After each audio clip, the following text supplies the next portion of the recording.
Aroma ടിവിയുടെ എല്ലാ മാന്യ ശ്രോതാക്കൾക്കും വേഗം വരുന്ന കർത്താവായ യേശു ക്രിസ്തുവിന്റെ ധന്യതിരു നാമത്തിൽ വന്ദനത്തെയും സ്വാഗതത്തെയും അറിയിക്കുന്നു. അനുഗ്രഹീതവും മനോഹരവുമായ നല്ല നിമിഷങ്ങൾക്കായി, നല്ല ദിവസത്തിനായി ഞാൻ കർത്താവിന് സ്തോത്രം ചെയ്യുന്നു. ഇന്ന് നമ്മുടെ ക്ഷണം സ്വീകരിച്ച് നമ്മോടൊപ്പം ജോയിൻ ചെയ്തിരിക്കുന്നത് കർത്താവിന്റെ വിലപ്പെട്ട ദാസി സിസ്റ്റർ ബിൻസി ഷിനുവാണ്. തന്റെ ജീവിതാനുഭവങ്ങൾ നമുക്ക് അവർക്ക് ശ്രദ്ധയോടെ, പ്രാർത്ഥനയോടെ സ്കിപ്പ് ചെയ്യാതെ അവസാനം വരെ കാണുകയും കേൾക്കുകയും ചെയ്യാം. പ്രേക്ഷകർക്ക് വളരെയേറെ ഹൃദയസ്പർശിയായ ഒരുപാട് അനുഭവങ്ങൾ, ഓർമ്മകൾ ഈ സാക്ഷ്യത്തിലൂടെ ലഭിക്കുവാൻ ഇടയായിത്തീരും. അതുപോലെ തന്നെ നിങ്ങളുടെ പ്രിയപ്പെട്ടവർക്ക്, സുഹൃത്തുക്കൾക്ക് ഈ സാക്ഷ്യം ഷെയർ ചെയ്ത് കൊടുക്കണം. നിങ്ങൾക്ക് ഒരു പ്രാർത്ഥനാ വിഷയമുണ്ട്, ഞങ്ങളുമായി പങ്കുവയ്ക്കാൻ ആഗ്രഹിക്കുന്നുവെങ്കിൽ, അതല്ല കൂടുതൽ കാര്യങ്ങൾ അറിയാൻ ആഗ്രഹിക്കുന്നുവെങ്കിൽ, സ്ക്രീനിൽ കാണുന്ന വാട്സപ്പ് നമ്പറിൽ ഞങ്ങളെ അറിയിച്ചാൽ തീർച്ചയായിട്ടും ഞങ്ങൾ നിങ്ങൾക്ക് വേണ്ടി പ്രാർത്ഥിക്കുകയും മറുപടി തരികയും ചെയ്യുന്നതായിരിക്കും. ഈ ചാനൽ നിങ്ങൾ ആദ്യമായിട്ടാണ് കാണുന്നതെങ്കിൽ ചാനൽ ഒന്ന് സബ്സ്ക്രൈബ് ചെയ്ത് താഴെ കാണുന്ന ബെൽ ബട്ടൺ ഒന്ന് അമർത്തുക. തീർച്ചയായിട്ടും ഞങ്ങൾ അപ്ഡേറ്റ് ചെയ്യുന്ന എല്ലാ വീഡിയോകളും നിങ്ങൾക്ക് അതാത് സമയങ്ങളിൽ ലഭിക്കുവാൻ അത് ഉപകാരമായി തീരും. അത് നിങ്ങളുടെ ജീവിതത്തിൽ അനുഗ്രഹമായി തീരും. മാത്രമല്ല, സാക്ഷ്യം പറഞ്ഞ പ്രിയപ്പെട്ടവരോടൊപ്പം എല്ലാ തിങ്കളാഴ്ചയും രാത്രി 8:30 മണി മുതൽ ഓൺലൈനിലൂടെ നടക്കുന്ന പ്രാർത്ഥനാ കൂട്ടായ്മയിൽ നിങ്ങൾക്ക് സംബന്ധിക്കാവുന്നതാണ്. കർത്താവിന്റെ ദാസി സിസ്റ്റർ ബിൻസി ഷിനുവിനെ തികഞ്ഞ സ്നേഹത്തോടും ആദരവോടും കൂടി അരോമ ടിവി പ്രേക്ഷകരോടൊപ്പം സമയം ചെലവഴിക്കുന്നതിനായിട്ട് ക്ഷണിച്ചോളൂ. ഇപ്രകാരം ഒരു അവസരം ദൈവം എനിക്ക് നൽകി തന്നതിന് സർവശക്തനായ ദൈവത്തോട് ഞാൻ നന്ദി കരയറ്റുന്നു. അതുപോലെ തന്നെ അരോമ ടി വി ഒരുപാട് ആളുകൾക്ക് സാക്ഷ്യത്തിലൂടെ പുതിയ ജീവൻ അവരുടെ ജീവിതത്തിലേക്ക് ഒരു വെളിച്ചം എന്ന വണ്ണം അനേകർക്ക് ഒരു ഉറപ്പ് കൊടുക്കുന്ന സാക്ഷ്യത്തെ ദൈവം അതിനുവേണ്ടി അരോമ ടി വി ഉപയോഗിക്കുന്നതിൽ ഞാൻ നന്ദിയുള്ളവളാണ്. പാസ്റ്റർ ഡാനിയൽ ജോണിനെ ഓർത്ത് ദൈവത്തിന് മഹത്വം കരയറ്റുന്നു. പാസ്റ്റർ ഇപ്രകാരം അനേകരുടെ ജീവിതത്തിലേക്ക് ഒരു കൈത്താങ്ങൽ എന്ന വണ്ണം, ഒരു വെളിച്ചം എന്ന വണ്ണം പ്രിയ ദേവദാസനെ കർത്താവ് അധികമായി ഉപയോഗിക്കട്ടെ. ഞാൻ അതിനായി ദൈവത്തിന് നന്ദി പറയുന്നു. അതുപോലെ തന്നെ എൻ്റെ പേര് വിൻസി എന്നാണ്.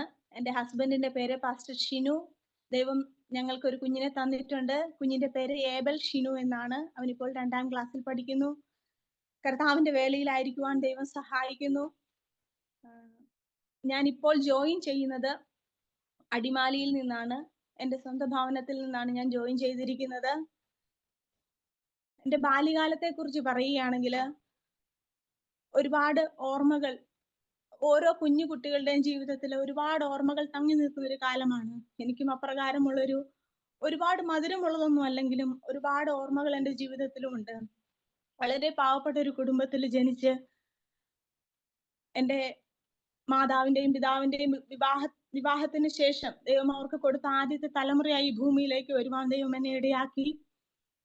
ഞാൻ ജനിച്ചതിന് ശേഷം എൻ്റെ പപ്പ ഒരു ചെറിയ രീതിയിൽ ബിസിനസ് നടത്തുന്ന ഒരു വ്യക്തിയായിരുന്നു. അന്നത്തെ കാലത്തെ ഒരു നാട്ടിലെ പ്രമുഖൻ എന്ന് പറയത്തക്ക രീതിയിൽ രക്ഷിക്കപ്പെട്ടിട്ടൊന്നും ഇല്ലായിരുന്നു. എൻ്റെ മാതാവും പിതാവും ആ സമയത്ത് രക്ഷയുടെ അനുഭവത്തിലേക്ക് കടന്നു വന്നിട്ടില്ല. എങ്കിൽ പോലും ആ ഒരു യാക്കോബൈറ്റ് ബാക്ക്ഗ്രൗണ്ടിൽ വളർന്നു വന്ന ഒരു വ്യക്തിയായിരുന്നു എൻ്റെ പപ്പ.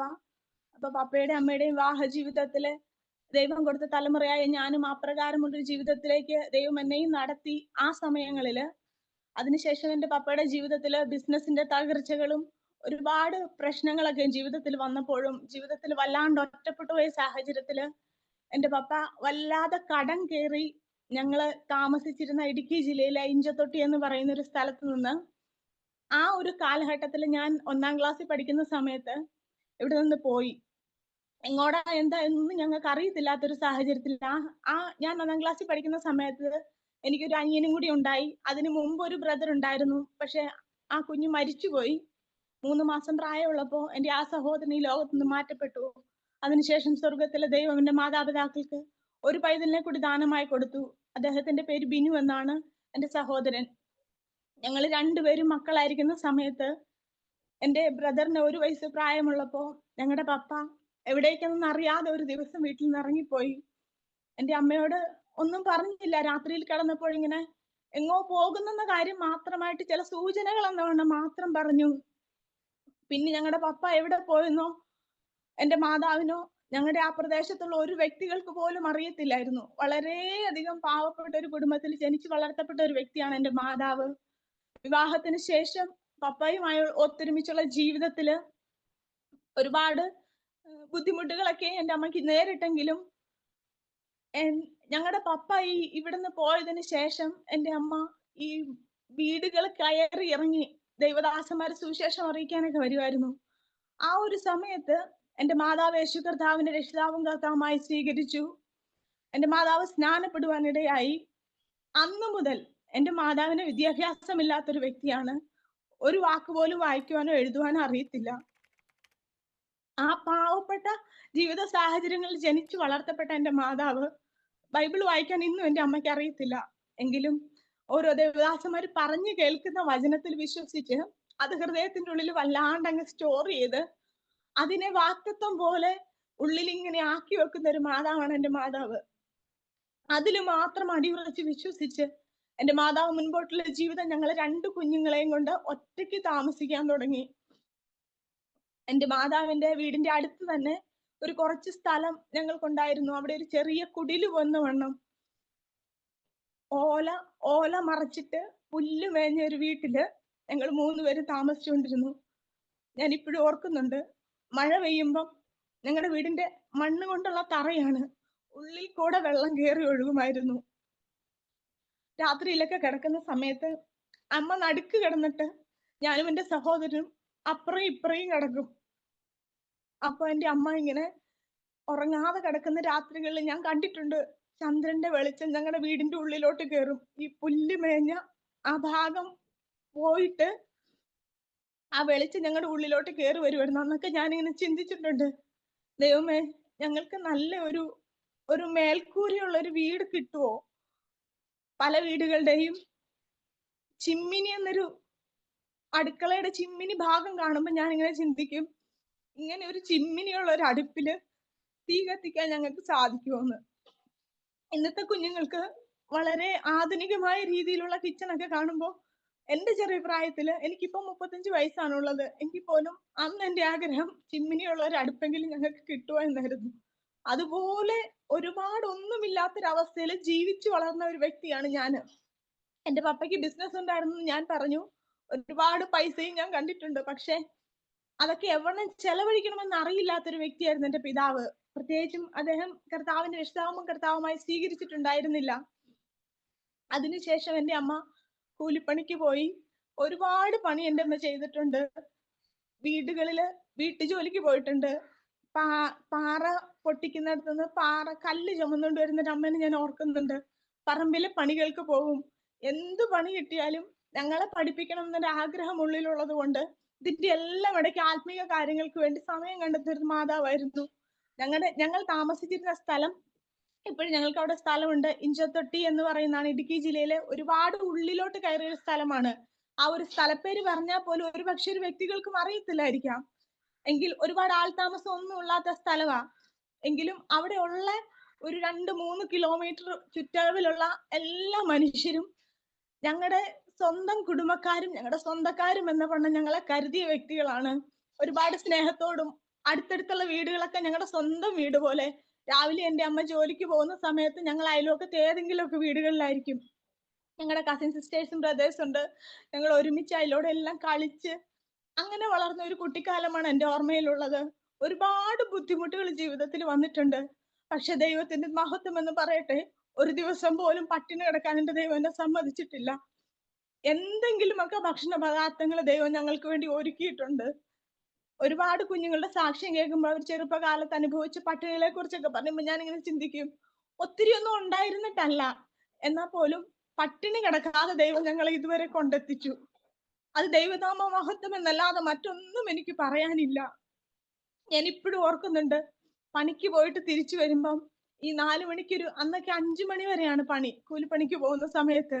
എന്നിട്ടും ഈ 4 മണിക്ക് കാപ്പി കൊടുക്കുന്ന ആ ഒരു സ്നാക്സ് ഉണ്ടല്ലോ, അതിങ്ങനെ ഒരു പേപ്പറിൽ പൊതിഞ്ഞ് ഞങ്ങളുടെ അമ്മ വീട്ടിൽ തിരിച്ചു കൊണ്ടുവരുമായിരുന്നു കുഞ്ഞുങ്ങൾക്ക് 2 പേർക്കും വേണ്ടി തരാൻ വേണ്ടി. ചില സമയത്ത് അമ്മയുടെ അവസ്ഥ കാണുമ്പോൾ ഞങ്ങൾക്ക് പാവം തോന്നിയിട്ടുണ്ട്. പക്ഷെ ഞങ്ങൾക്ക് അന്ന് ദൈവമായിട്ട് ഇതുപോലൊരു ആത്മബന്ധമില്ല, അറിയില്ല. ഈ അമ്മ പ്രാർത്ഥിക്കുന്നു, അതുകൊണ്ട് ഞങ്ങളും കൂടി ഇരുന്ന് പ്രാർത്ഥിക്കുന്നു. അവരനുഭവം ഇല്ലാത്ത രീതിയിലുള്ള, അതായത് തുടർച്ചയായിട്ട് സൺഡേ സ്കൂളിൽ ഒന്നും പോകാൻ സാധിക്കാത്തൊരവസ്ഥയായിരുന്നു. കാരണം ഞങ്ങളുടെ തൊട്ടടുത്ത് വേറെ ചർച്ചുകളൊന്നുമില്ല. കുറച്ചു കാലത്തിന് ശേഷം അവിടെ വന്നു. എങ്കിലും കുഞ്ഞുങ്ങളൊന്നും ഇല്ലാതിരുന്നത് കൊണ്ട് സൺഡേ സ്കൂളൊന്നും ക്രമമായിട്ട് നടത്താൻ പറ്റിയിരുന്നില്ല. അപ്പൊ വല്ലപ്പോഴും ഞങ്ങൾ 2-3 പേര് ഒരുമിച്ച് വരുമ്പോ ഒരു ദിവസം പാസ്റ്റർ ചില കഥകളൊക്കെ ബൈബിളിലെ പറഞ്ഞു തരും. അങ്ങനെയുള്ള ഒരു അവസരം. അത് മാത്രേ കേട്ട് ഉള്ളിലുള്ളൂ. അതുകൊണ്ട് പ്രാർത്ഥിക്കാനൊന്നും സത്യം പറഞ്ഞാൽ വലിയ താല്പര്യം ഉണ്ടായിരുന്നില്ല. ദൈവത്തിൽ വിശ്വാസവും അങ്ങനെ തോന്നിയിട്ടില്ല. എപ്പഴും നമ്മുടെ ഹൃദയത്തിന്റെ ഉള്ളിലുള്ള ചിന്ത എന്ന് പറഞ്ഞാ അമ്മയുടെ കഷ്ടപ്പാടൊന്ന് മാറണം. അതിനു വേണ്ടിയിട്ട് ദൈവമായിട്ടൊരു വഴി തുറക്കണം എന്നൊക്കെ ഒരു പ്രാർത്ഥനയുണ്ട്. ദൈവത്തോടുള്ള പ്രാർത്ഥനയല്ല. സത്യം പറഞ്ഞാൽ അതൊരു പറയുക മാത്രമായിരുന്നു. പലപ്പോഴും ഇങ്ങനെ പറഞ്ഞുകൊണ്ടിരിക്കും. അങ്ങനെ ആ അവസ്ഥയ്ക്ക് മാറ്റം വരണം, ഈ അവസ്ഥയ്ക്ക് മാറ്റം വരണം. അപ്പൊ ഞങ്ങളുടെ വീടിനുള്ളിൽ ഞങ്ങള് 3 പേരും മാത്രമായിരുന്നത് കൊണ്ട് തന്നെ ഞങ്ങള് 3 പേരും വല്ലാതെ അടുത്ത ഒരു ആത്മബന്ധത്തിലായിരുന്നു. എന്ത് കാര്യങ്ങളുണ്ടെങ്കിലും പരസ്പരം പറയും. കൂട്ടുകാരെ പോലെയായിരുന്നു ഞാനും എന്റെ അമ്മയും എന്റെ സഹോദരനും. ആ ഒരവസ്ഥയില് വളർന്നു വന്നപ്പോ ഞാൻ 7ാം ക്ലാസ്സിൽ പഠിക്കുന്ന സമയത്ത് എന്റെ പിതാവ് അതിനുശേഷം കുറച്ച് കാലങ്ങൾ കഴിഞ്ഞപ്പോ ഞങ്ങൾ അറിഞ്ഞു ഒരു ദേവദാസൻ പരസ്യോഹ ശുശ്രൂഷയുമായുള്ള ബന്ധത്തിലൊക്കെ ഇങ്ങനെ നമ്മുടെ ഇടുക്കി ജില്ലയുടെ പല ഭാഗങ്ങളിൽ പോയപ്പോ ഞങ്ങളുടെ പിതാവിനെ കണ്ടുമുട്ടാൻ ഇടയായി. അപ്പൊ ചെന്നിട്ട് ചോദിച്ചു, ഇന്ന വ്യക്തിയല്ലേ ആ കുഞ്ഞുങ്ങളും ഭാര്യയും ഇന്ന സ്ഥലത്തില്ലേ എന്ന് ചോദിച്ചപ്പം ഞങ്ങളുടെ പപ്പ വേഗം കരഞ്ഞു എന്ന് പറഞ്ഞു. എന്നിട്ട് എനിക്ക് അവരെ കാണണം എന്ന് പറഞ്ഞു. അതിനെ തുടർന്ന് ഞങ്ങൾ അവിടെ പോയി. പക്ഷെ ഈ നാട്ടിലോട്ട് മടങ്ങി വരാനുള്ള ഒരു ആത്മാഭിമാനം അനുവദിക്കുന്നില്ലാത്തത് കൊണ്ടോ എന്തോ പിതാവ് മടങ്ങി വന്നില്ല. ആ ദേശത്ത് തന്നെ പാട്ടത്തിന് സ്ഥലമെടുത്ത് അവിടെ ഇങ്ങനെ കൃഷിയും അവിടെയും പതുക്കെ ബിസിനസ്സുകളൊക്കെ ആയിട്ട് തുടങ്ങി. ഇവിടുന്ന് പോകുമ്പോ തന്നെ മദ്യപാനമൊക്കെ ആരംഭിച്ചിരുന്നു. അതുകൊണ്ടൊക്കെ തന്നെ കയ്യിലെ കാശ് നഷ്ടപ്പെടുന്ന എങ്ങനെയാന്ന് പോലും ഞങ്ങളുടെ പപ്പയ്ക്ക് പോലും അറിയില്ലായിരുന്നു. വല്ലാത്തൊരു തകർച്ചയുടെ മുൻപിലാണ് ഞങ്ങളുടെ പപ്പ ഇവിടുന്ന് പോയത്. പക്ഷെ ദൈവത്തിന്റെ കൃപ എന്ന വണ്ണം പിന്നീട് ഉള്ള കാലഘട്ടങ്ങളിൽ ഇങ്ങനെ സംസാരിക്കുമ്പോ പപ്പ പറഞ്ഞിട്ടുണ്ട്, പപ്പ ആത്മഹത്യ ചെയ്യാൻ വേണ്ടി തന്നെയാണ് വീട്ടിൽ നിന്ന് ഇറങ്ങിപ്പോയത്. പക്ഷെ അവിടെ വെച്ചൊരു അടിമാലി വന്നപ്പോ ഒരു ബസ് കയറി കാന്തല്ലൂരിന് നേരെ പോയി. അവിടെ ചെന്ന് ഇറങ്ങിയപ്പോ ഒരു മനുഷ്യൻ ഒരു ദൈവദൂതനെ പോലെ മുന്നിൽ വന്നിട്ട് ഇദ്ദേഹം ഒറ്റയ്ക്ക് ഇങ്ങനെ പോകുന്നത് കണ്ടപ്പോ പുറകെ പോയി. വനത്തിന്റെ ഉള്ളിൽ കൂടെ കുറെ ഭാഗം എന്റെ പപ്പ ഇങ്ങനെ പോയി എന്ന് പറഞ്ഞു. ഈ മനുഷ്യൻ എന്റെ പപ്പയുടെ പുറകെ പോയിട്ട് പറഞ്ഞു, നിങ്ങൾ എങ്ങോട്ടായി പോണേ, നിങ്ങൾ എന്തോ ആപത്ത് വരിച്ചു വരുത്താൻ പോകും, അതുകൊണ്ട് ഒരിക്കലും അങ്ങനെ പോകരുതെന്നും പറഞ്ഞ് ഈ സെബാസ്റ്റ്യൻ എന്ന് പറയുന്ന ഒരു വ്യക്തിയാണ്. അതിനുശേഷം ഒരു പ്രാവശ്യം ഞാൻ അദ്ദേഹത്തെ കണ്ടിട്ടുള്ളൂ, പിന്നെ കണ്ടിട്ടില്ല. ആ മനുഷ്യൻ വിളിച്ചുകൊണ്ട് പോന്നു. അദ്ദേഹത്തിന്റെ കൂടെ ആ വീട്ടിൽ താമസിച്ച് അവിടെ വെച്ച് ഈ ആത്മഹത്യ എന്നുള്ളൊരു ചിന്ത എന്റെ പപ്പയുടെ ഉള്ളിൽ നിന്ന് മാറിപ്പോയി. വീണ്ടും ജീവിതത്തിലോട്ട് തിരിച്ചു കൊണ്ടുവന്നു. ആ ഒരു സമയത്തൊക്കെയാണ് ഞങ്ങൾ വീണ്ടും കണ്ടുമുട്ടുന്നത്. എന്നാൽ പോലും പിതാവുമായിട്ട് വലിയൊരു ആത്മബന്ധമൊന്നും ഞങ്ങൾക്ക് 2 കുഞ്ഞുങ്ങൾക്കും ഇല്ല. കാരണം വെക്കേഷൻ ടൈമിൽ മാത്രം കാണുന്ന ഒരു മുഖമാണ് ഞങ്ങളുടെ പപ്പയുടെ. പപ്പ ഞാൻ 1ാം ക്ലാസ്സിൽ പഠിക്കുമ്പം ഞങ്ങൾ താമസിച്ചിരുന്ന സ്ഥലത്തുനിന്ന് പോയിട്ട് പിന്നീട് പപ്പ മടങ്ങി വന്നിട്ടില്ല. അതുകൊണ്ട് വെക്കേഷന് മാത്രം കാണുമ്പോഴും ഞങ്ങളുടെ ജീവിതത്തിൽ എനിക്ക് പലപ്പോഴും തോന്നിയിട്ടുണ്ട്, എന്റെ മാതാവും എന്റെ സഹോദരനും ഞാനും, ഞങ്ങൾക്ക് 3 പേർക്ക് ഞങ്ങൾ മാത്രമേ ഉള്ളൂ. ഞങ്ങളെ സഹായിപ്പാൻ മറ്റാരുമില്ല. കാരണം ഇവിടെ ഇന്നത്തെ പോലെ ഫോൺ സൗകര്യങ്ങളോ മറ്റൊന്നുമില്ല. അതുകൊണ്ട് തന്നെ നമുക്കൊന്ന് സംസാരിക്കണം എന്ന് തോന്നിയാൽ പോലും പെട്ടെന്ന് അത്രമാത്രം ഒരു അറ്റാച്ച്മെന്റ് ഉള്ള വ്യക്തി ആയിരുന്നില്ല പപ്പ. അങ്ങനെ ഞങ്ങളുടെ വിദ്യാഭ്യാസ കാര്യങ്ങൾക്കാണെങ്കിലും സാമ്പത്തികമായി ഒന്നും ഒരുപാട് സപ്പോർട്ട് ഒന്നും ചെയ്യുന്ന ഒരു മനുഷ്യനും അല്ലായിരുന്നു. അതിനെല്ലാം വേണ്ടി എന്റെ മാതാവ് തന്നെ സാമ്പത്തികമായ ആവശ്യങ്ങളെല്ലാം നിറവേറ്റുന്ന ഒരു കടമ എന്റെ മാതാവിന്റെ ചുമലിൽ ഉണ്ടായിരുന്നു. അതുകൊണ്ട് തന്നെ ഞാൻ പറഞ്ഞല്ലോ, ഒരുപാട് കഷ്ടപ്പെട്ടാണ് ഞങ്ങളെ വളർത്തിയത്. അങ്ങനെ ജീവിതം മുൻപോട്ട് പോകുന്ന ഒരു സമയത്ത് ഞാൻ ഇപ്പോഴും ഓർക്കുന്നുണ്ട്, എന്റെ മാതാവിന്റെ കൂടെ ഞങ്ങള് ആരാധനയ്ക്ക് പോയ ഒരു ദിവസം ഒത്തിരി ഉടുപ്പൊന്നും ഇല്ലായിരുന്നു ഇടാനായിട്ട്. ഞാൻ ഇന്നും ഓർക്കുന്നുണ്ട്, ഒരു പച്ച കളർ ഉടുപ്പില് പതുക്കെ ഒരു സ്ക്വയർ പോലെ ആ ഒരു ഒറ്റ ഉടുപ്പാണ് ഞങ്ങൾക്ക് ഉണ്ടായിരുന്നത്. ബുധനാഴ്ച ദിവസങ്ങളിൽ കളർ യൂണിഫോം ഇടണം സ്കൂളില്. അന്നില്ല. അതുകൊണ്ട് ആ ബുധനാഴ്ച ഈ ഡ്രസ് ഇടണം, കൂടാതെ ഞായറാഴ്ച പള്ളിയിൽ പോകുമ്പോഴും ഈ ഡ്രസ് ഇടണം. എനിക്കും എന്റെ സഹോദരനും അങ്ങനെ തന്നെയാ. ഓരോ ജോഡി നല്ല ഡ്രസ്സുകൾ മാത്രമേ ഞങ്ങൾക്കുള്ളായിരുന്നു. അതിട്ടിട്ട് പോയപ്പോ ഒരു ദിവസം ചർച്ചിൽ വെച്ചിട്ട് ആ പ്രിയ സഹോദരങ്ങളുടെ മനസ്സിൽ ഇന്നൊന്നും കാണത്തില്ലായിരിക്കാം. പക്ഷെ നല്ല കുസൃതിയുള്ള വ്യക്തികളായിരുന്നു ഞാനും എന്റെ അനിയനും ഒക്കെ. എന്തോ പറഞ്ഞ് ഇങ്ങനെ സംസാരിച്ചു. ആ തർക്കത്തിനിടയില് ആ സഹോദരൻ ഇങ്ങനെ എന്നോട് പറഞ്ഞു, നിനക്ക് എല്ലാ ആഴ്ചയും ഒരു ഉടുപ്പല്ലേ ഉള്ളൂ, ഒരു ഉടുപ്പ് മാത്രമല്ലേ നിനക്ക് ഇടാനുള്ളൂ എന്ന്. എനിക്ക് എന്റെ ചങ്ക് പൊട്ടിപ്പോകുന്ന ഒരു വിഷമമായിരുന്നു. കാരണം എന്റെ മാതാവ് മാത്രമേ ഞങ്ങൾക്ക് ഇതൊക്കെ ചെയ്യാനുള്ളൂ എന്ന് ഞങ്ങൾക്ക് വ്യക്തമായിട്ട് അറിയാം. എന്നിട്ടും ഞാൻ എൻ്റെ ഉള്ളിന്റെ ഉള്ളിൽ ഞാൻ ദൈവത്തോടാണോ എന്ന് പോലും എനിക്കറിയില്ല. പക്ഷെ ഞാൻ ഇങ്ങനെ ചിന്തിച്ചു, ഒരു ഒരു ഉടുപ്പ് പോലും മാറിയിടാൻ പറ്റാത്തൊരവസ്ഥയിലാണല്ലോ ഇവരെല്ലാരും എല്ലാ ആഴ്ചയും പുതിയ പുതിയ കളർ ഡ്രസ് ഇട്ടിട്ട് വരും. നമുക്കതൊന്നും ലഭിക്കുന്നില്ലല്ലോ എന്നുള്ളൊരു ചിന്ത ഉണ്ടായിരുന്നു. ആ സമയത്തും എന്റെ ജീവിതത്തിൽ ആദ്യമായിട്ട് ദൈവം പ്രവർത്തിച്ചു എന്ന് തോന്നിയൊരു സമയമാണത്. പിറ്റേ ശനിയാഴ്ച. കാരണം ഈ പിറ്റേ ഞായറാഴ്ച ചർച്ചിൽ പോകാൻ എനിക്ക് ഒട്ടും ഇഷ്ടമല്ല. കാരണം ഈ വ്യക്തിയുടെ അടുത്ത് പോണം, അവര് കാണും, നമ്മളെ കളിയാക്കും എന്നുള്ളൊരു ചിന്ത ഉള്ളിലുണ്ടായിരുന്നു. അങ്ങനെ ചിന്തിക്കുന്ന സമയത്ത് ഈ ഒരു ശനിയാഴ്ച വൈകിട്ട് അന്നത്തെ നമ്മുടെ സഭയിലെ പാസ്റ്ററായിരുന്ന പാസ്റ്ററും ആ ആന്റിയും കൂടി ഞങ്ങളുടെ വീട്ടിൽ കടന്നു വന്നു. അപ്പൊ അന്നത്തെ സമയത്ത് എന്ന് പറഞ്ഞാൽ പാസ്റ്റർമാർ നമ്മുടെ വീട്ടിൽ അവര് ഫാമിലി ആയിട്ട് താമസിക്കും. പിറ്റേ ദിവസം ഞായറാഴ്ച രാവിലെയാണ് വീട്ടിൽ നിന്ന് പോയത്. പോകാൻ സമയത്ത് ഞാൻ ഇന്നും ഓർക്കുന്നു, ഒരു പിങ്ക് കളർ ഒരു ചുരിദാർ എനിക്കും എന്റെ സഹോദരനും ഒരു പാന്റും ഷർട്ടും മേടിച്ചുകൊണ്ട് വന്നത്. എനിക്കറിയില്ല ആ ദേവദാസൻ ഈ സംഭവം നടന്നപ്പോ അദ്ദേഹം കേട്ടോ ഒന്നും എനിക്കറിയില്ല. പക്ഷെ ഞാൻ ഇന്നും വിശ്വസിക്കുന്നു, എന്റെ ഹൃദയത്തിന്റെ തേങ്ങൽ മനസ്സിലാക്കുന്ന ഒരു ദൈവം, ആ ദൈവത്തിന്റെ കരുതൽ ഞാൻ അന്ന് അനുഭവിച്ചു തുടങ്ങി. പിന്നീടുള്ള ജീവിതത്തിൽ ഒരുപാട്, ഇന്ന് വരെയുള്ള ജീവിതത്തില് ദൈവത്തിന്റെ കരുതലെന്നല്ലാതെ മറ്റൊന്നും എനിക്ക് പറയാനില്ല. ഞങ്ങൾക്ക് പുകഴുവാനോ പ്രശംസിക്കുവാനോ യാതൊന്നുമില്ല. ദൈവത്തിന്റെ കരുതലും ദൈവത്തിന്റെ കൃപയും ഒന്ന് മാത്രമാണ് ഇന്നും നിൽക്കുന്നത്. ഒരുപാടുണ്ടെന്ന് പറയാനൊന്നും ഒന്നുമില്ല. എങ്കിലും സമാധാനം, ദൈവത്തിന്റെ സമാധാനം ദൈവം ഞങ്ങളുടെ ജീവിതത്തിൽ നൽകി തന്നിട്ടുണ്ട്. ആ ഒരു ആശ്വാസത്തിൽ ഇന്ന് ജീവിക്കുന്നു, നിത്യതയെത്തുവോളം അതിനുവേണ്ടി പ്രത്യാശിക്കുന്നു. അതുപോലെ ഞാൻ 7ാം ക്ലാസ്സിൽ പഠിക്കുന്ന സമയത്ത് എന്റെ പിതാവ് ആ താമസിച്ചിരുന്ന സ്ഥലത്ത് നിന്ന് പെട്ടെന്ന് കാണാതായെന്നിങ്ങനെ ഒരു വാർത്ത വന്നു. അപ്പോ ഞങ്ങൾ സത്യത്തിൽ അന്ന് വിചാരിച്ചത് ഞങ്ങളുടെ വീട്ടിൽ നിന്നൊക്കെ പോയപ്പോ ചിലപ്പോ ഒരുപക്ഷെ ഞങ്ങളുടെ സ്ഥലത്തോട്ട് തിരിച്ചു വരികയായിരിക്കാം എന്നാണ്. പക്ഷെ അവിടുന്ന് പോലീസ് സ്റ്റേഷനിലൊക്കെ വിളിച്ചപ്പം നമ്മൾ ചിന്തിച്ചതിനേക്കാൾ ഒരുപാട് സീരിയസ് ആയിരുന്നു തോന്നി. അപ്പൊ അമ്മ കിടന്ന്, ഞങ്ങളുടെ ആ പ്രായത്തിൽ ഞങ്ങൾക്കത് സീരിയസ് അല്ലായിരുന്നെങ്കിലും അമ്മ കിടന്ന് നിലവിളിക്കുന്നു, കരയുന്നു, വക്കീലിനെ കാണാൻ പോകുന്നു, വീട്ടിൽ ആളുകൾ വരുന്നു, നമ്മൾ അറിയുന്ന ഒരുമാതിരി പൗരപ്രമുഖരായ വ്യക്തികളൊക്കെ വന്നിട്ട് എവിടെയായിരുന്നു, സ്ഥലം എന്താ സംഭവിച്ചത്, അങ്ങനെ ഇങ്ങനെയൊക്കെ ചോദിക്കുമ്പോൾ നമ്മുടെ ഉള്ളിന്റെ ഉള്ളിൽ ഒരു വിഷമം. എവിടെയാ, എന്താ, പപ്പ ഉണ്ടോ ഇല്ലയോ എന്ന് അറിയത്തില്ല. അപ്പം എന്റെ അമ്മയും അമ്മയുടെ സഹോദരങ്ങളൊക്കെ കൂടിയിട്ട് ആ ദേശത്ത് പോയി അവരവിടെ ചെന്ന് അന്വേഷിച്ചപ്പോ ഞങ്ങളുടെ പപ്പ താമസിച്ച വീട്ടിലെ കുറച്ചൊരു ചെറിയൊരു വീടാണ്. ആ വീട്ടിലെ കുറച്ച് സാധനങ്ങളും എല്ലാം അതെന്റെ പപ്പയെ കണ്ടില്ല. അതിനുശേഷം അവര് കൊണ്ട് മിസ്സിംഗ് കേസ് ഒക്കെ കൊടുത്തു. അവര് തിരിച്ചു വന്നു. 22 ദിവസങ്ങൾക്ക് ശേഷം മറയൂർ എന്ന പ്രദേശത്ത് എന്റെ പപ്പയുടെ ഡെഡ് ബോഡി ഒരു വനത്തിൽ കിടക്കുന്നു എന്ന് പറഞ്ഞു. ഒരു പിതാവിന്റെ മരണവാർത്ത അറിഞ്ഞ് അന്നത്തെ ആ ഒരു സാഹചര്യത്തിൽ ഞങ്ങൾ ഇവിടുന്ന് ഒരു ജീപ്പിന് പോവുകയാണ്.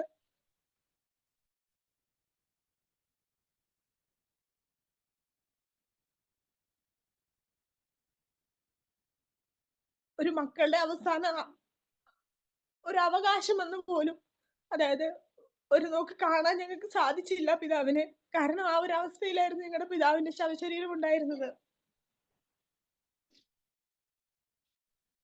അന്ന് വരെ പിതാവ് ഉണ്ടായിരുന്നിട്ടും പിതാവില്ലാത്തവരെ പോലെ ഈ ലോകത്ത് ജീവിച്ച ഞങ്ങള് അന്നു മുതൽ പിതാവില്ലാത്തവരായി മാറുകയായിരുന്നു. വീണ്ടും ഞങ്ങളുടെ ജീവിതം പഴയതിനേക്കാൾ ഒരുപാട് മിസറബിൾ ആയി മാറി. കാരണം അന്ന് വരെ പപ്പ ഉണ്ടായിരുന്നു. അതിനുശേഷം, അതായത് എന്റെ മാതാവിന്റെ അവസ്ഥ വെച്ച് നോക്കുകയാണെങ്കിൽ അന്ന് വരെ ഭർത്താവ് ഉണ്ടായിരുന്നു. അതിനുശേഷം ഒരു വിധവയായി മാറിയ സ്ത്രീയാണ് എന്റെ അമ്മ.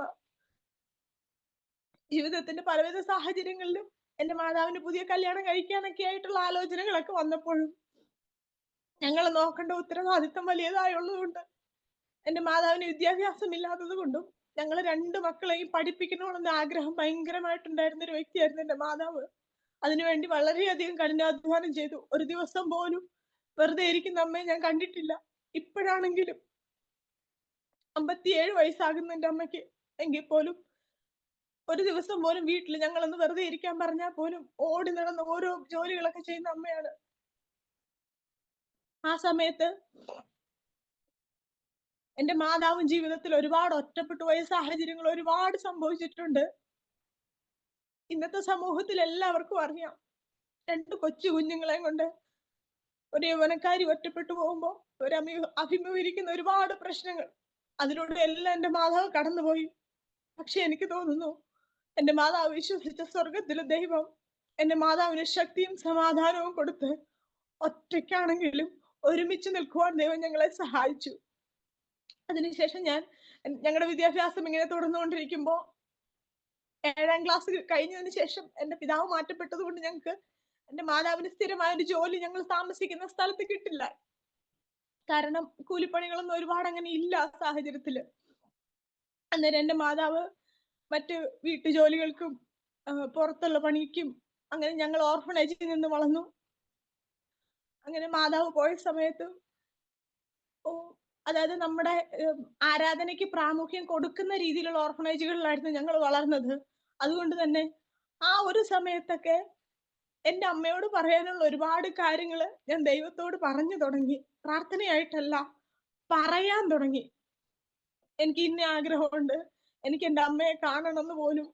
അങ്ങനെ എല്ലാം ഞാൻ ദൈവത്തോട് പറയുന്നത് പോലെ പറഞ്ഞുകൊണ്ടിരുന്നു. ഇടയ്ക്കൊക്കെ ഞാൻ ഇങ്ങനെ തന്നെ പറയുമായിരുന്നു, എനിക്ക് ഈ ഭൂമിയിൽ അപ്പനില്ല, അതുകൊണ്ട് എന്റെ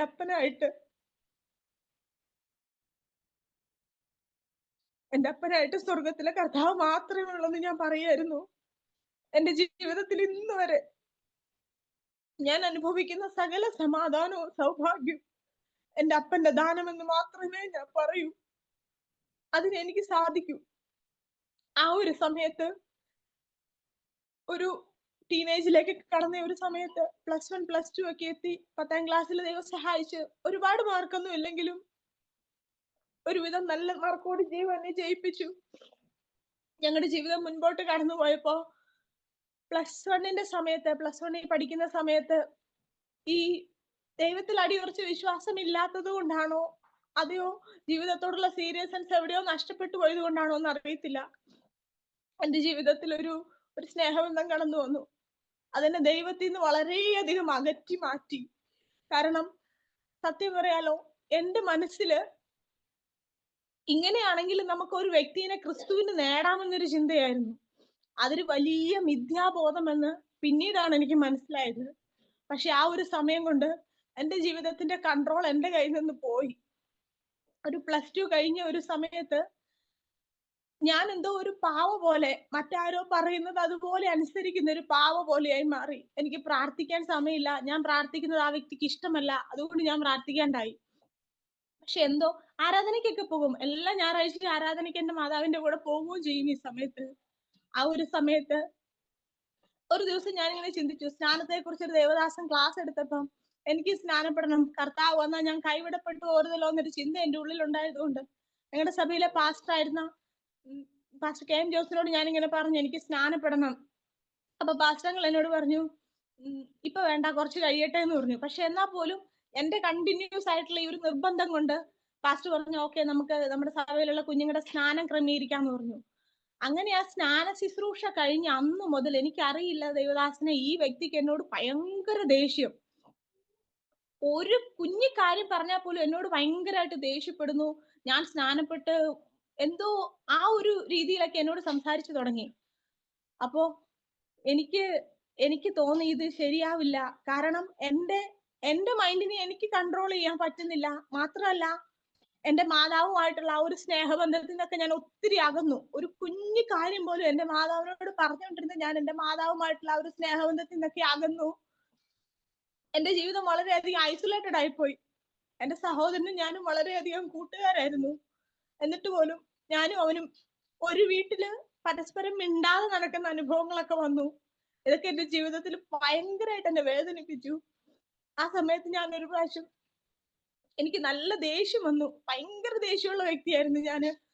ദേഷ്യം എന്ന് പറഞ്ഞാൽ എന്റെ നാവ് കൊണ്ട് ഞാൻ ഒരാളെ ഇരുത്തി കരയിപ്പിക്കും, അതുപോലെ സംസാരിക്കുന്ന വ്യക്തിയായിരുന്നു. അങ്ങനെ ഈ ദേഷ്യം വന്നപ്പോ ഞാൻ ആ വ്യക്തിയോട് പറഞ്ഞു, ഇതൊന്നും നടക്കത്തില്ല, ഇത് നമുക്ക് ഇവിടെ വെച്ച് ക്ലോസ് ചെയ്യാന്ന് പറഞ്ഞ് ഞാൻ അന്ന് ഫോൺ വെച്ചു. അന്ന് ഫോൺ സംസാരിച്ചിട്ട് ഞാൻ ഫോൺ വെച്ചു.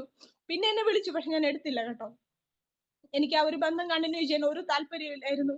കാരണം എനിക്ക് മനസ്സിലായി എന്റെ ജീവിതത്തിന്റെ കൺട്രോൾ എന്നിൽ നിന്ന് മാറി എനിക്ക് എന്റെ ദൈവത്തോട് പോലും ഒന്നും പറയാൻ പറ്റില്ലാത്ത, അതുവരെ പ്രാർത്ഥിക്കുന്നല്ലെങ്കിലും ഞാൻ എന്റെ അപ്പനിൽ നിന്ന് ഒരു വിശ്വാസത്തിൽ എന്റെ ദൈവത്തെ കണ്ടിട്ട് അതുപോലും ആ ഒരു ബന്ധത്തിൽ നിന്ന് പോലും ഞാൻ മാറിപ്പോയ പോലെ എനിക്ക് തോന്നി.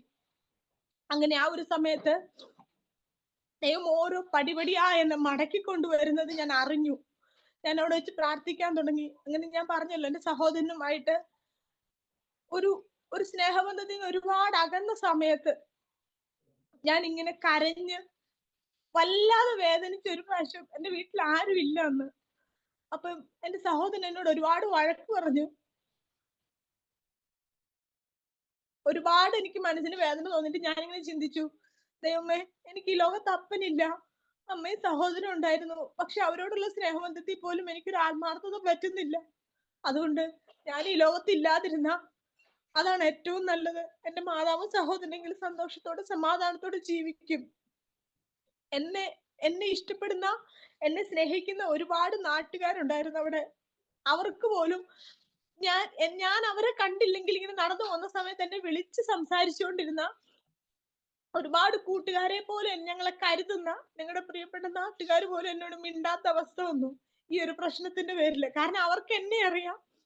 അവര് ചിന്തിച്ച മാർഗത്തിലല്ല ഞാൻ വളർന്നു വരുന്നത് അവർക്ക് തോന്നിയത് കൊണ്ടാവാം. നേരെ വന്നാൽ പോലും എന്നോട് ആരും മിണ്ടാത്തൊരവസ്ഥ വന്നു. അപ്പൊ ഞാൻ ഓർത്തു, ആളുകളും മിണ്ടില്ല, എന്റെ വീട്ടിലുള്ളവരും എന്നോട് മിണ്ടില്ല, എന്നെ ആർക്കും വേണ്ട എന്നൊരു ചിന്ത എന്റെ മനസ്സിൽ വന്നു. അപ്പൊ ഞാൻ തന്നെ ഇങ്ങനെ ചിന്തിച്ചു, ഞാൻ ആത്മഹത്യ ചെയ്താൽ എന്താ കുഴപ്പം? ഒരു കുഴപ്പവും സംഭവിക്കത്തില്ല. അങ്ങനെ ഞാൻ ആത്മഹത്യക്ക് ചെയ്യാനായിട്ട് ഞങ്ങളുടെ തന്നെ പറമ്പിന്റെ ഒരു താഴത്തെ സൈഡിൽ പോയിരുന്നു. അവിടെ ചെന്നിരുന്നപ്പോ എനിക്കറിയില്ല, നല്ല വെയിലുള്ള ഒരു ദിവസമായിരുന്നു. പക്ഷെ ഞാൻ അവിടെ, ഞങ്ങളുടെ പറമ്പ് ഒരു ഏകദേശം 80 സെന്റ് സ്ഥലമാണുള്ളത്. ആ സ്ഥലത്തിന്റെ ഏറ്റവും താഴത്തെ അറ്റത്ത് നടന്നു വരുന്ന സമയം കൊണ്ട് ഭയങ്കരമായിട്ട് കാർമേഘമൊക്കെ മൂടി വലിയ മഴക്കാർ വന്നു ഭയങ്കര മഴ പെയ്തു. ഈ മഴ പെയ്തപ്പം എന്തോ എന്റെ ശരീരം തണുത്തോ, ഞാൻ അവിടെ ഇരുന്ന് കുറെ നേരം ഇരുന്ന് കുറെ കാര്യങ്ങളൊക്കെ ചിന്തിച്ചു. കുറെ നേരം ഇരുന്ന് ഒറ്റയ്ക്കിരുന്ന് കരഞ്ഞു ഞാൻ. അതിനുശേഷം ഞാൻ എന്റെ വീട്ടിലോട്ട് തിരിച്ച് എഴുന്നേറ്റ് കയറി പോന്നു. വീട്ടിൽ വന്ന് ഞാൻ ഇങ്ങനെ ഇതുപോലെ ഇരുന്ന്, എന്റെ ഫ്രണ്ടിൽ എന്താ ഇരിക്കുന്നൊന്നും എനിക്കറിയില്ല. പക്ഷെ ഞാനിങ്ങനെ ഇരുന്ന് എന്റെ ദൈവത്തോട് കരഞ്ഞു. അന്ന് ഞാൻ ദൈവത്തോടാ പ്രാർത്ഥിച്ച്. അന്ന് ഞാൻ ഇങ്ങനെ പ്രാർത്ഥനയിൽ പറഞ്ഞു, എന്റെ ദൈവമേ, അങ്ങ് സത്യമാണെങ്കിൽ എന്റെ പഠിത്തം നഷ്ടപ്പെട്ട ഒരവസ്ഥയിൽ അന്ന് ഞാൻ ബികോം ഫസ്റ്റ് ഇയറിന് പഠിക്കുക. പക്ഷെ ആ വ്യക്തി കൊണ്ട് എന്റെ പഠിത്തം പോലും നഷ്ടപ്പെട്ടു. അപ്പോ എനിക്കെല്ലാം നഷ്ടപ്പെട്ടു. എനിക്ക് എന്റെ മാതാവും സഹോദരനുമായിട്ടുള്ള ബന്ധം നഷ്ടപ്പെട്ടു. ഈ നാട്ടുകാരും ഞാനുമായുള്ള ആ ഒരു സ്നേഹത്തിൽ നിന്ന് ഞാൻ മാറിപ്പോയി. ആർക്കും എന്നെ ഇഷ്ടമല്ല. അതുകൊണ്ട് ദൈവം എന്റെ ജീവിതത്തിൽ എന്താ ചെയ്യാൻ ആഗ്രഹിക്കുന്നതെന്ന് വെച്ചാ അതെനിക്ക് ഇപ്പൊ പറയണമെന്ന് പറഞ്ഞു. ഞാൻ അങ്ങനെ കരഞ്ഞിങ്ങനെ ഇരുന്ന് കണ്ണ് തുറന്നപ്പോ ഞാൻ നേരെ കാണുന്നത് ന്യൂ ഇന്ത്യ ബൈബിൾ സെമിനാരിയുടെ ഒരു ബ്രോഷറാണ്. ആ സമയത്ത് മറ്റൊന്നും ചിന്തിച്ചില്ല. ഞാൻ വേഗം തന്നെ എന്റെ സഹോദരനോട് പറഞ്ഞു, ഞാൻ ബൈബിൾ കോളേജിൽ പോവാ, ഞാൻ ബൈബിൾ സെമിനാരിൽ പോവാന്ന് പറഞ്ഞു. അപ്പൊ ഞാൻ ചിന്തിച്ചത് ഇവർ അതിനും എന്നെ വഴക്ക് പറയും എന്നായിരുന്നു ചിന്തിച്ചത്. പക്ഷെ ഒറ്റ വാക്കിൽ എന്റെ സഹോദരൻ പറഞ്ഞു, നിനക്ക് പഠിക്കണം എന്നുണ്ടെങ്കിൽ നീ പൊക്കോ, അതിനിപ്പോ എന്നാന്ന് ചോദിച്ചു. അതെനിക്കൊരു ഭയങ്കര മോട്ടിവേഷൻ ആയിരുന്നു. എന്റെ സഹോദരന്റെ വാക്കുകൾ ഞാൻ അങ്ങനെ കേട്ടപ്പോ. പിന്നീട് എന്റെ മാതാവ് കാണിച്ചു വന്നപ്പോ മാതാവിനോടും പറഞ്ഞു. ഒരുപാട് സന്തോഷത്തോടെ ഒന്നും അല്ലെന്ന് എനിക്ക് തോന്നുന്നു, എങ്കിലും എന്റെ മാതാവും ഞാൻ ബൈബിൾ കോളേജിൽ പോകുന്നതിനും സെമിനാരിൽ പോകുന്നതിനും എന്നെ സപ്പോർട്ട് ചെയ്തു. ഇതിനൊക്കെ മുമ്പ് ഞാൻ ഒന്ന് പറയട്ടെ ദേവദാസനെ, എന്റെ അമ്മയുടെ മാതാപിതാക്കൾ രണ്ടുപേരും രക്ഷിക്കപ്പെട്ടവരായിരുന്നു.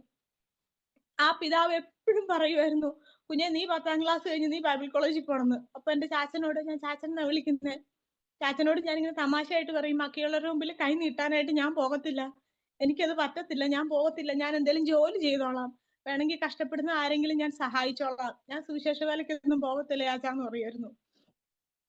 അപ്പൊ ആ സമയത്ത് ഞാൻ സെമിനാരിൽ പോകാൻ നിരൂപിച്ച സമയത്തൊന്നും എനിക്ക് ചിന്തകളൊന്നും എന്റെ ഹൃദയത്തിനുള്ളിൽ വന്നില്ല.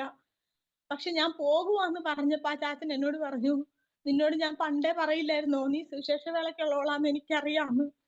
ആ പിതാവിന്റെ വിശ്വാസം ഒരുപാട്, ഞാൻ പറഞ്ഞില്ലേ, ഒരുപാട് വിദ്യാഭ്യാസം ഉണ്ടായിട്ടോ ഒരുപാട് സമ്പത്തുണ്ടായിട്ടോ ഒരുപാട് ജീവിത മൂല്യങ്ങൾ ഉണ്ടായിട്ടോ ഒന്നും അല്ല. എങ്കിലും ആ പിതാവിനെ എനിക്കറിയാം, താൻ പ്രിയം വെച്ച കർത്താവിന്റെ സന്നിധിയിൽ ഈ കൊച്ചുമകളും കാണണമെന്നുണ്ടെങ്കിൽ അതിനുവേണ്ടി എന്റെ ചാച്ചനും ഒരുപാട് പ്രാർത്ഥിച്ചിട്ടുണ്ടായിരുന്നിരിക്കാം. അങ്ങനെ ഞാൻ ബൈബിൾ സെമിനാരിയിലേക്ക് കടന്നുപോയി. അവിടെ ദൈവത്തിന്റെ അത്ഭുതത്തിന്റെ കരം എനിക്ക് വേണ്ടി നീട്ടിയത് ഒരുപാട് പ്രാവശ്യം ഞാൻ തിരിച്ചറിഞ്ഞു. കാരണം എന്തെന്ന് പറയട്ടെ, ഞാൻ ബൈബിൾ കോളേജിൽ ചെന്ന സമയത്ത് ഒത്തിരി പേര് അവരുടെ ജീവിത സാക്ഷ്യങ്ങൾ എന്ന് പറയുന്നത് കേൾക്കാനിടയായി. ഞാൻ എപ്പോഴും അവിടെ നിന്ന് ചിന്തിച്ചുകൊണ്ടിരുന്നത്, ദൈവം തെരഞ്ഞെടുത്തതിൽ അറ്റ്ലീസ്റ്റ് പേഴ്സൺ ആണ് ഞാനെന്ന്. കാരണം ദൈവത്തിന് ആവശ്യമുള്ളവരെല്ലാം തെരഞ്ഞെടുത്തു. അതിനുശേഷം ഏറ്റവും വേണ്ടാതെ കിടന്ന ഒരാളാണ് ഞാൻ. അപ്പൊ എന്നെ കൂടി അങ്ങ് സെലക്ട് ചെയ്തു എന്ന് മാത്രമേ ഉള്ളൂ എന്നാണ് ഞാൻ ചിന്തിച്ചത്. അങ്ങനെ ഈ വ്യക്തികളുടെ ഓരോരുത്തരുടെ സാക്ഷ്യം ജീവിതത്തിൽ കേൾക്കുമ്പോ ഒരു ദിവസം പ്രിയ ദേവദാസൻ അറിയായിരിക്കാം, ബൈബിൾ സെമിനാരിയിലൊക്കെ നമ്മൾ പഠിക്കുന്ന സമയത്ത് സാമ്പത്തികമായൊക്കെ നമുക്ക് ആവശ്യം വരുമ്പോ മുഴങ്കാലിലിരുന്ന് പ്രാർത്ഥിക്കുന്ന ഒരു അനുഭവം ഉണ്ട്. അപ്പൊ അതുപോലെ ഒരുപാട് സാക്ഷ്യം ഞാൻ കേട്ടിട്ട് ഓരോ ഞായറാഴ്ച വെക്കേഷൻ വരുമ്പോ, ഓണത്തിനാണെങ്കിലും ക്രിസ്മസിനാണെങ്കിലും വെക്കേഷൻ വരുമ്പോ ഒരു സൺഡേയില് 10 രൂപ വീതം സ്തോത്രകാഴ്ച ഇടാൻ വേണ്ടി ഞങ്ങൾ പൈസ ഇങ്ങനെ മാറ്റി മാറ്റി 10 രൂപ പുതിയ നോട്ടുകൾ, എനിക്കൊന്നും ഇഷ്ടമല്ല പഴയ നോട്ട് സ്തോത്രകാഴ്ച ഇടുന്നത്, അന്ന് 10 രൂപകൾ ഇങ്ങനെ ഞാൻ സൂക്ഷിച്ചു വെക്കും. ആ ഒരു സമയത്ത് എനിക്ക് തോന്നുന്നു എന്തോ അസൈൻമെന്റ് സബ്മിഷൻ ഒക്കെ വന്നുകൊണ്ട് പേപ്പർ മേടിക്കാൻ വേണ്ടിയിട്ട് ഇതിന്റെ അകത്ത് കുറച്ച് പൈസ ഞാൻ എടുത്തു. അങ്ങനെ എനിക്ക് ആ ഓഫറിംഗ് ഇടാനുള്ള പൈസ തികയാതെ വന്നൊരു സാഹചര്യത്തില് പിറ്റേ ആഴ്ച ഞായറാഴ്ച സൺഡേയിൽ ഓഫറിംഗ് ഇടാൻ എന്റെ കയ്യിൽ പൈസ ഇല്ല. അപ്പൊ ഞാനിങ്ങനെ ഗസ്റ്റ് റൂം ഡ്യൂട്ടി ചെയ്തോണ്ടിരുന്ന റൂം ചെയ്യാണ്, അകത്ത് ഇങ്ങനെ അടിച്ചു വാരിക്കൊണ്ടിരുന്നപ്പോ ഞാൻ പ്രാർത്ഥിച്ചു, ദൈവമേ ഇത്രയും പേരെ സാക്ഷിയൊക്കെ ഞാൻ കേൾക്കുന്നു, ദൈവത്തിന് പ്രവർത്തിക്കാൻ കഴിയുമല്ലോ. അതുകൊണ്ട് ഇങ്ങനെ ആയിരുന്ന ഒരു വ്യക്തിയല്ലേ എന്നെ ദൈവം കൊണ്ടുപോയി ഈ സെമിനാരിൽ കൊണ്ട് ദൈവവചനം പഠിപ്പിക്കാൻ ആക്കിയില്ലേ. പഠിക്കാനും വേണ്ടിയാണ് ഞാൻ പോയത്. കാരണം സൺഡേ സ്കൂൾ കണ്ടിന്യൂസ് ആയിട്ട് പഠിച്ചിട്ടില്ല എന്ന് ഞാൻ പറഞ്ഞു. അപ്പൊ പലരും ഒരു പെന്തിക്കോസുകാരി എന്ന അപ്പിയറൻസിൽ എന്നെ കാണുന്നത് കൊണ്ട് ഈ ബൈബിളിലെ പല കാര്യങ്ങളും ചോദിക്കുമ്പോൾ എനിക്കറിയില്ല. ഈവൻ സത്യമായി പറയണ്ടേ, ബൈബിൾ കോളേജ് BTH ഫസ്റ്റ് ഇയറിന് ജോയിൻ ചെയ്ത സമയത്താണ് എസ്തേർ രാജ്ഞിയെ കുറിച്ചും അഹശ്വേരോസ് രാജാവിനെ കുറിച്ചൊക്കെ ഞാൻ കേൾക്കുന്നത്. ആ ഒരു സമയത്ത് ഞാനിങ്ങനെ ഈ ബൈബിൾ പഠിക്കണം എന്നുള്ള ആഗ്രഹം കൊണ്ട്, സുവിശേഷ വേല എന്നല്ല, ബൈബിൾ പഠിക്കണം എന്നൊരു ആഗ്രഹം കൊണ്ട് ഞാൻ അങ്ങനെ ബൈബിൾ കോളേജിൽ ചെന്ന് ആ ഒരു സമയത്ത് അനുഭവമാണ് ഞാനിപ്പോ ഷെയർ ചെയ്തത്. അങ്ങനെ ഞാനിങ്ങനെ ബ്രൂം ചെയ്യുമ്പോൾ ഞാൻ പ്രാർത്ഥിച്ചു, താഴെ നിൽപ്പ് ഒരു ബെല്ല് വരുമോ എനിക്ക്. അപ്പൊ ഞങ്ങളുടെ വാർഡൻ ചേച്ചി അന്നേരം വിളിച്ചു, വിൻസിക്ക് ഗസ്റ്റ് ഉണ്ടെന്ന് പറഞ്ഞു. അപ്പൊ ഞാൻ വിചാരിച്ചു എന്നെ കാണാൻ സാധാരണ ആകെ വരാനുള്ളത് എന്റെ സഹോദരനും എന്റെ മാതാവുമാ. അവർ രണ്ടുപേരും വരുന്ന സമയത്തും എന്നോട് വിളിച്ചു പറയും, എന്നോട് പറയാതെ അവർ വരില്ല. അപ്പോ പിന്നെ ആരാ എന്നെ കാണാൻ വരാന്ന് ഞാൻ ചിന്തിച്ചപ്പോ ഞങ്ങളുടെ ചർച്ചിന്റെ വണ്ടി, എന്നെ അയച്ച ചർച്ചിന്റെ വണ്ടി ആ കോമ്പൗണ്ടിലോട്ട് കയറി വരുന്നത് ഞാൻ കണ്ടു. അപ്പോഴും ഞാൻ പ്രതീക്ഷിക്കുന്നില്ല, കാരണം ആ ദേവദാസനും ഭാര്യയും അവര് വിസിറ്റിങ്ങിനൊക്കെ എവിടെയോ പോയ സമയത്ത് എന്നെ കാണാനായിട്ട് വന്നു എന്നൊരു ചിന്തയിലാണ് ഞാൻ ഇരിക്കുന്നത്. അപ്പൊ എന്നോട് വന്നു, ആന്റി സംസാരിച്ചു, പാസ്റ്റങ്ങൾ സംസാരിച്ചു, എങ്ങനെയുണ്ട് കാര്യങ്ങൾ എന്നൊക്കെ ചോദിച്ചു, എനിക്ക് അവിടെ ഇഷ്ടമായി എന്നെല്ലാം ഞാൻ പറഞ്ഞു. പോകാൻ നേരത്ത് ഈ ആന്റി എന്റെ കയ്യിൽ ഒരു 500 രൂപയുടെ നോട്ട് തന്നു.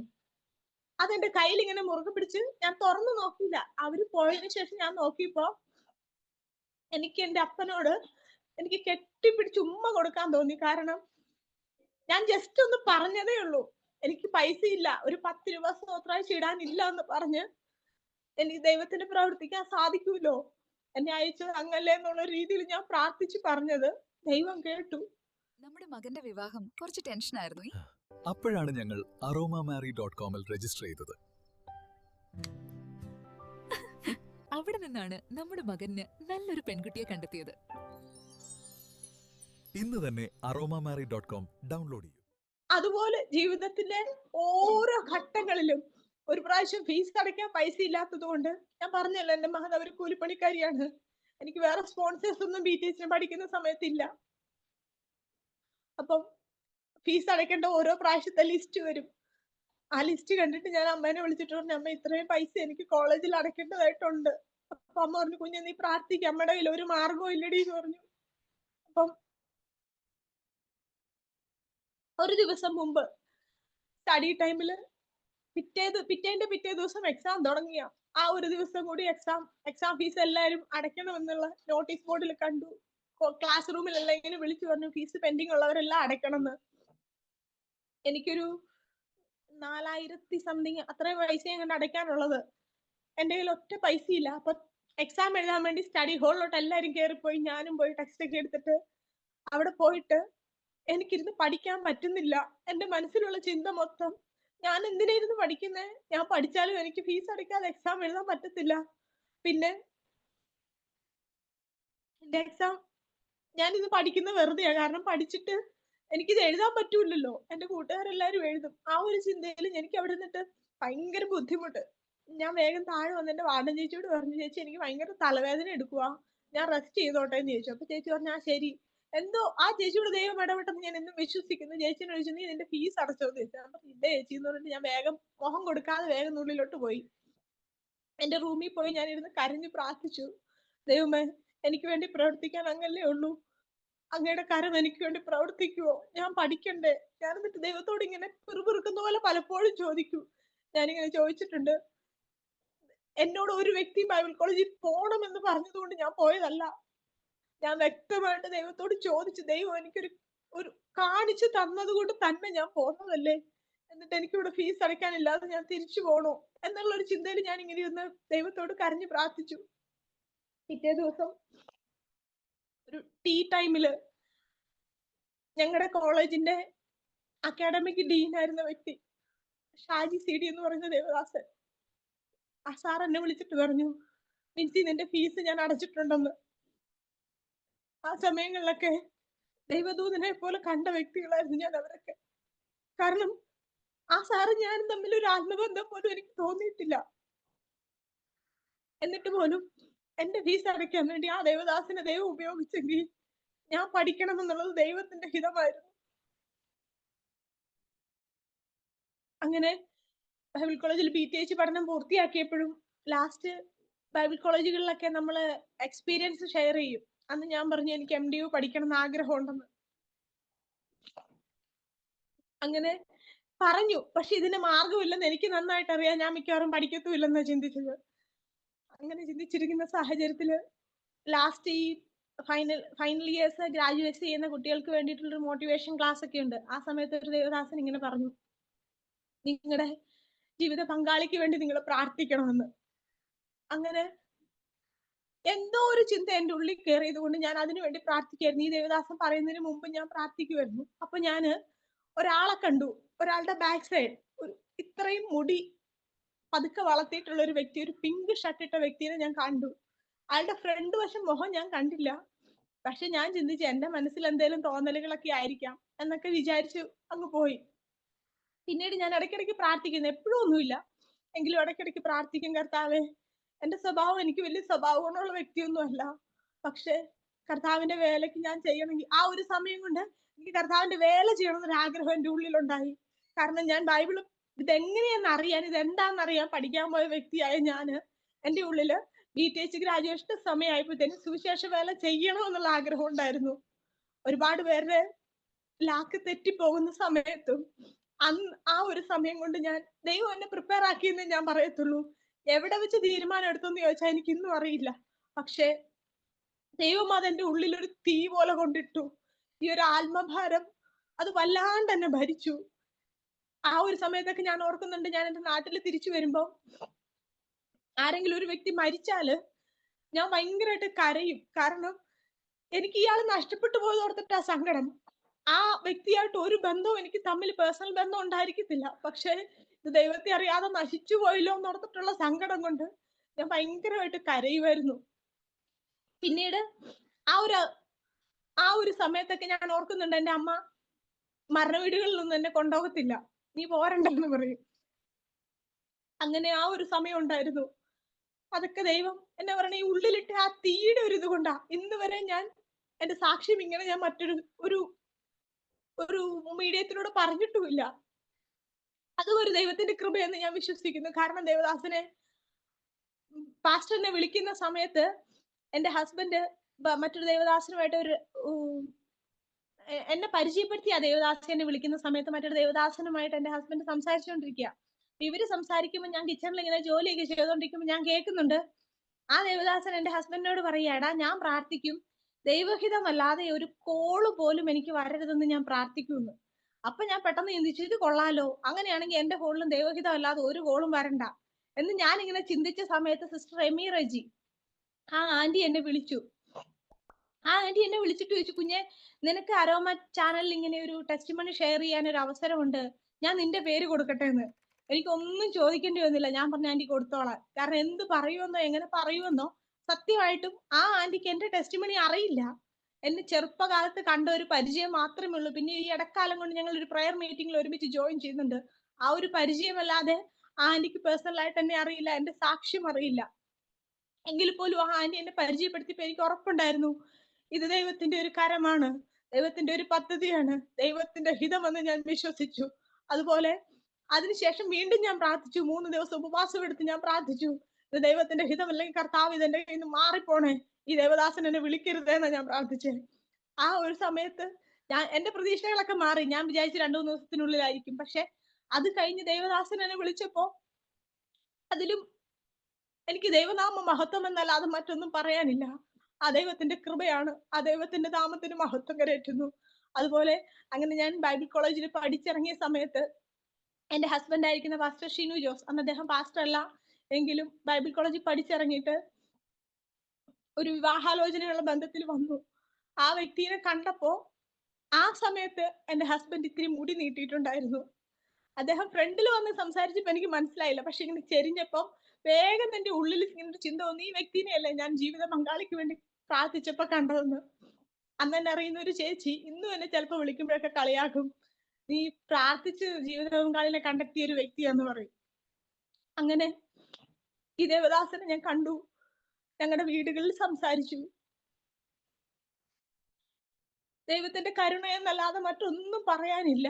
ദൈവം കാര്യങ്ങളെല്ലാം മുൻപോട്ട് ക്രമീകരിച്ചു. ഈ സമയത്ത് എനിക്ക് MD പഠിക്കണം എന്നുള്ള എന്റെ ആഗ്രഹം എന്റെ ഹൃദയത്തിനുള്ളിലാണ്. ഞങ്ങൾ തമ്മിൽ സംസാരിച്ചപ്പോ ഞാൻ അദ്ദേഹത്തോട് പറഞ്ഞു, എന്റെ വീടിന്റെ അവസ്ഥ അദ്ദേഹത്തിന്റെ വീടിന്റെ അവസ്ഥ ഏകദേശം സിമിലറാണ്. അതുകൊണ്ട് എനിക്ക് പഠിക്കണം എന്ന ആഗ്രഹമല്ലാതെ മറ്റൊന്നുമില്ല. അപ്പൊ സുവിശേഷ വേല ചെയ്യണമെന്ന ആഗ്രഹമുണ്ട്. പക്ഷെ ഞാൻ പറഞ്ഞല്ലോ, അടിസ്ഥാനമായിട്ട് ആരെങ്കിലും ഒരാൾ ഒരു കാര്യം ചോദിച്ചാൽ പോലും എന്ന് പറഞ്ഞ് ഞാനിപ്പോ ഭയങ്കര അറിവുള്ള വ്യക്തിയെന്നൊന്നും അവകാശപ്പെടാൻ ഞാൻ ആരുമല്ല. എങ്കിലും എനിക്ക് എന്തെങ്കിലും ഒന്ന് പറഞ്ഞു കൊടുക്കാൻ എനിക്ക് കുറച്ചും കൂടി ഒരു അറിവ് വേണമെന്നുള്ളൊരു ചിന്ത കൊണ്ട് എനിക്ക് MD പഠിക്കണം എന്നുണ്ടായിരുന്നു. ആ സമയത്ത് ഇദ്ദേഹത്തിന് കമ്പാഷൻ ഇന്റർനാഷണലിൽ ഒരു ജോലി കിട്ടി. അവിടെ വർക്ക് ചെയ്തുകൊണ്ടിരുന്നപ്പോ എന്നോട് ഇങ്ങനെ പറഞ്ഞു, നിനക്ക് MD ജോയിൻ ചെയ്യണമെങ്കിൽ നീ ചെയ്തോ, ഞാൻ ഫീസ് എല്ലാം അടയ്ക്കാന്ന്. അത് ദൈവത്തിന്റെ ഒരു അസാധാരണ കരം. ഞാൻ കേട്ട ഒരു വാഗ്ദത്തം പോലെ ദൈവത്തിന്റെ അസാധാരണ ദയ അനുഭവിക്കുന്ന ഒരു വ്യക്തിയാണ് ഞാൻ. ഓരോ സ്റ്റെപ്പിലും അത് അനുഭവിക്കുന്നുണ്ട് ഞാൻ. അങ്ങനെ എന്റെ ഫീസ്, MD ഫീസ് ദൈവത്തിന്റെ കൃപ കൊണ്ട് 2 വർഷം കൊണ്ട് MD കംപ്ലീറ്റ് ചെയ്യാൻ ദൈവം എന്നെ സഹായിച്ചു. ബൈബിൾ കോളേജിൽ പഠിക്കുന്ന സമയത്തൊക്കെയും പലപ്പോഴും രോഗങ്ങൾ വന്ന് വല്ലാണ്ട് തളർന്നു പോയിട്ടുണ്ട് ഞാന്. കാരണം എന്റെ കൂട്ടുകാരെല്ലാം കണ്ടിന്യൂസ് ക്ലാസ്സിൽ അറ്റൻഡ് ചെയ്യുമ്പോൾ എനിക്കൊരു പനി വന്നാൽ പോലും 2 ആഴ്ച എനിക്ക് ലീവ് എടുക്കേണ്ടി വരും. അങ്ങനെ അപ്പോഴൊക്കെ ഞാൻ ചിലപ്പോഴൊക്കെ ദൈവത്തോട് ചോദിച്ചിട്ടുണ്ട്, ഇനി MD പോകേണ്ട ദൈവത്തിന് ഇഷ്ടമല്ലായിരുന്നു. പക്ഷെ എന്റെ MD ഗ്രാജുവേഷൻ ഫെബ്രുവരി